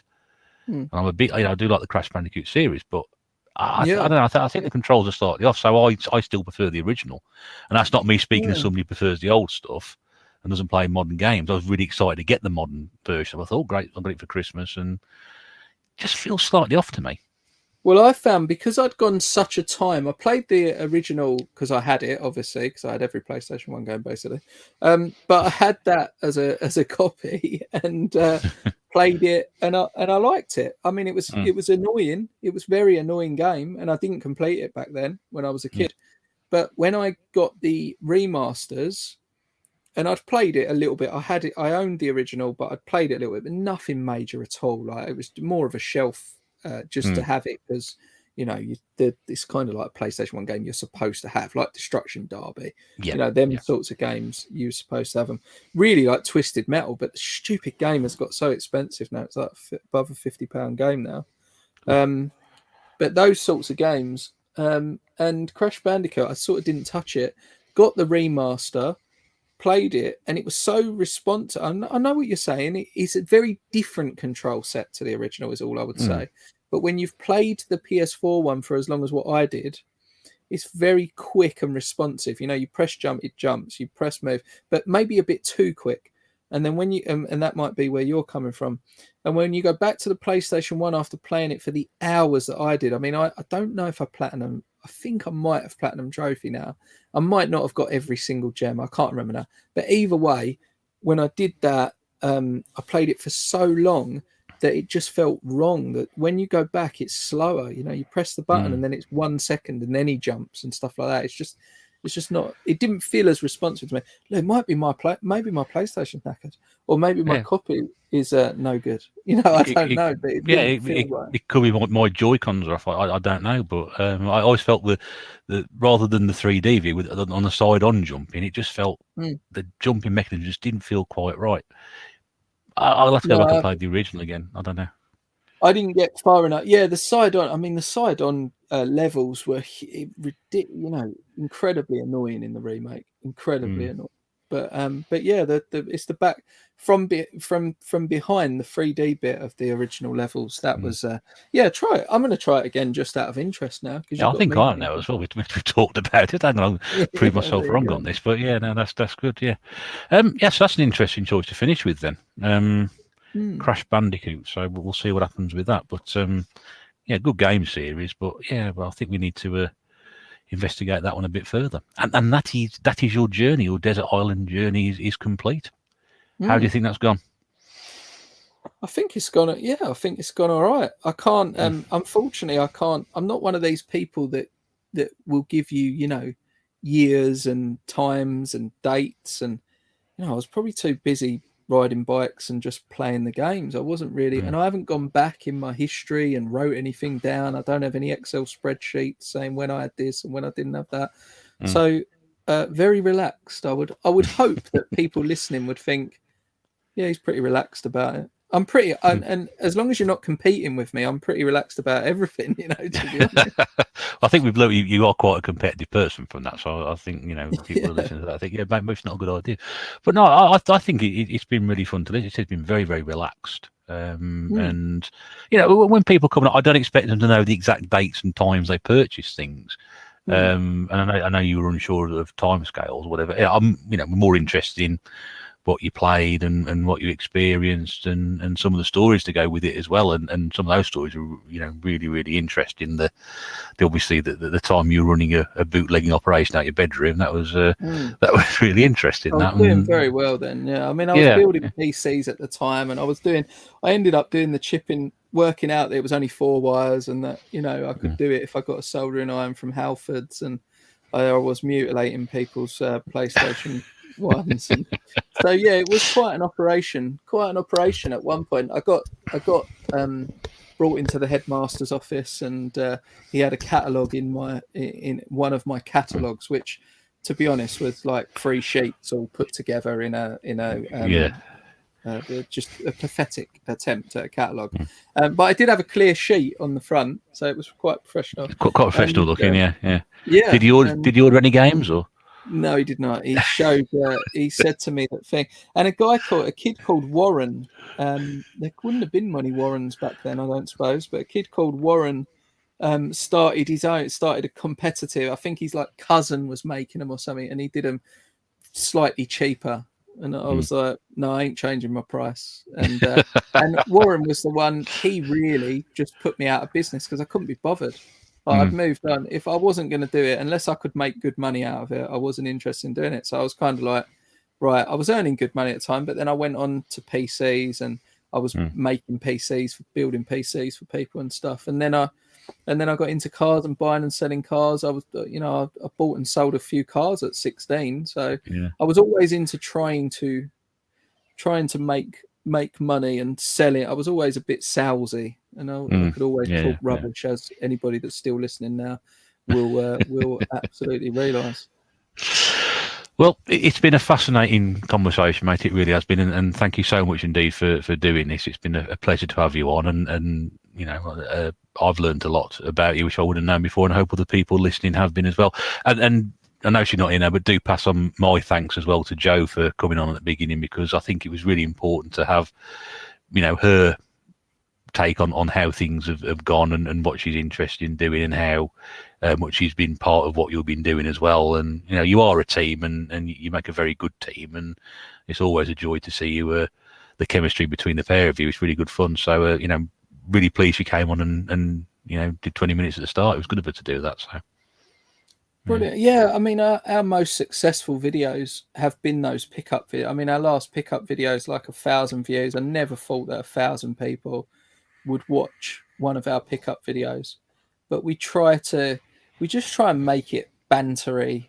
And, I say to her, I can't remember what game it was now, but like £100 game or something. She said, "Oh, is this one any good?" I'm like, "Oh, it's really cheap. It's only £1." And she's like, "Don't look like £1." I'm like, no, it's about £1. I think it's like maybe £2 or something like that. And she's like, "Yeah, all right, whatever." So we try and banter off, and we get a lot of positive comments about when we both do videos, and I get it, but she don't want to be talking about Switch Online, and no. She ain't interested in Evercade, and she ain't interested in unboxing things. She's interested in, I think she just wants to keep tabs. That's why she wants to do the pickup videos, because she wants to keep tabs on what I'm spending, probably. Well, that's what I do. I always make sure when I've been out doing something, I sit down with Claire and say, look, this is what I bought, this is how much I spent today. So, she knows that I'm not throwing our savings away on this hobby again, not getting down that route once more, but it's easy to do. It's easy to do, and we'll, as we said, we're gonna. Yeah. I think we're going to do, and it might be interesting, if you maybe even yourself might want to get involved, or some people might want to get involved, maybe do some sort of stream on that kind of sense, because I think there are a lot of people, some that are not my biggest fans even, and this has been discussed to death about people that do look at what we've got and look at the games that we buy, and it's why I introduced that question. What do you say to somebody that maybe is looking at his collection and thinking that he's buying too many games? And it's why I introduced that question into the streams that I do, or the conversations that I do. And I think that, it might be interesting to get a load of us together on a stream and just talk about that sort of thing, and talk about, because we've all, honestly, Russell, and to anybody that's listening, we have bought too many games at times. Of course we have. Not to the point where we can't eat food, not to the point where we can't buy clothes, but that time when you go, should I buy that? Probably not, but I'm gonna anyway, and I'll just make some more money next month. So we've all. I would be lying if I said, if I sat, I would be a real hypocrite if I sat here and said, I've got a 2,500 games or whatever, and they're not all filler. You get people that say, I've got 2,500 games, and 1,000 of them are PS2 games. That's not the way this is. There are some expensive games. We spent a hell of a lot of money. So I would be a real hypocrite if I then sat here saying, what, you shouldn't spend too much, and you shouldn't do this, and you shouldn't do that, because I have done. So if we can ever give back, if I can ever sort of share some of my stories and try and share some of what, to help other people that might feel like that, it's not far off gambling, game collecting at times. It's not, very, very good point. A step too far away from that. It's an addiction. It's an addiction of sorts. Yeah, and you play with mental health. It does play with your mental health, especially YouTube as well, because you just want, really, we're all in it together, really, and you kind of look at it all as a package, and you think, you do buy it. I don't. Another question, sorry, but another question that I asked, do you ever look at YouTubers buying games and then feel like you need to buy them yourself and stuff like that? I think people do. I think people probably, and I do feel guilty sometimes, because we have had comments, unfortunately, and I don't block comments or anything unless they're personally abusive to Joe more than me. Why they need to pick on a woman more than me? Just call me fat or something, it's fine. You don't really need to. I mean, she'll take it anyway. She's thick-skinned. But what I mean is that there's a, like, you've got, like, we show so much. Last pickups video was definitely over £1,000 of games, and there's people out there that are really trying not to spend money on games, and there they are looking at my pickups video going, I would really want that, and I really want this, and I could really, and PayPal credit's really good because that works. And I'm not pigeonholing people or trying to preach or anything, but I'm just saying that sometimes I do feel guilty about that, and we do get comments going, you're making me buy games, but do you think it's right to have this many games in one video and stuff? So we will reevaluate that. But I think all I wanted to say was that if anyone in the community wants to get together and discuss that sort of thing, and I think we have a responsibility at times as people that put so much effort and show so many games to people. I think all of us have a responsibility at times to also tell them about the other side that can happen. I agree, and I'll be very interested in doing that, and it's a good idea. It is something that needs to be highlighted, I think, really. And I think when just to finish on, really, we're saying about showing that much money being spent in one video, you have to remember at the moment that we are experiencing some pretty tough times. And especially now with, inflation and energy prices, potential interest rate hikes coming up, costs of living is getting more and more expensive, and disposable income is becoming less and less. So people may look at, differently, what we, I know during lockdown it was the same sort of thing. People weren't working, people were on furlough, etc. So they didn't have some, money to spend. Now, if belts are getting tighter because of things are going up, people are even think about less about, sort of buying games or, luxury. I say luxury items, but investing in stuff like this. So, probably a word, a word to the wise and a conversation from people who are doing this and their experience with that to people who may be thinking about doing it is a good idea. And I think it is a conversation that needs to be had, however it's done. So I agree with that. Yeah. Yeah, well, maybe even we can do a couple of two and a half people can come on the TMB, 2.5 people can go on the Retro 5. I don't know how we'll do the half. And we'll have one of them sort of topics, or we'll do something different. But I just sometimes I do feel responsible at times, and people do say things, and we don't have anywhere near the biggest. There's loads of people. My collection is minuscule compared to 90% of the other people on YouTube. So I'm not trying to make out anything. I'm just trying to say that sometimes, and especially after talking about some of these stories, we do have a lot of experience in this area, and sometimes we use that experience to tell people all about the games they should be buying. Well, maybe sometimes we should take a little bit of a look at ourselves, and I'm saying this to myself, by the way, and sort of say maybe we should teach people about all the games they shouldn't be buying. Yeah, and so it's a good point, Rob, and I do agree with that. So yeah, I'm sure if we can get enough people involved in that, we could probably get something sorted between those who want to do it. So yeah, definitely worth a conversation on that for sure. Well, I'm going to wrap this up now because we've done 3.5 hours. You haven't quite broke the record, but we ain't far off. No, that's we're not. I'm not competitive or anything. So it's no. I think you're definitely in the top 5 though. That's not bad, is it? Really, I suppose. Yeah. Well, there's only one winner though. But no, we'll let Pete. I let Pete Snestastic. Come on, he's my mate. Yeah, you have to go a long way to knock that one off, haven't you? Like I said, Rob, pleasure to have you and Joe on to do this. It's been great talking to you. And as I said right at the very, very start, there will be a link to Rob's channel below if you've not seen him before. Go across and have a look. Really, really great guys. You've the conversation, and hopefully at some point in the future we will bump into each other at an event. And hopefully do something else again in the meantime, and I dare say I'll probably see you in some of the live chats as well. But on behalf of everybody listening, thank you very much indeed for taking part and giving us such a fascinating conversation today. Thank you. Thanks, Russell. Really enjoyed it. No problem at all, mate, anytime. And that is it.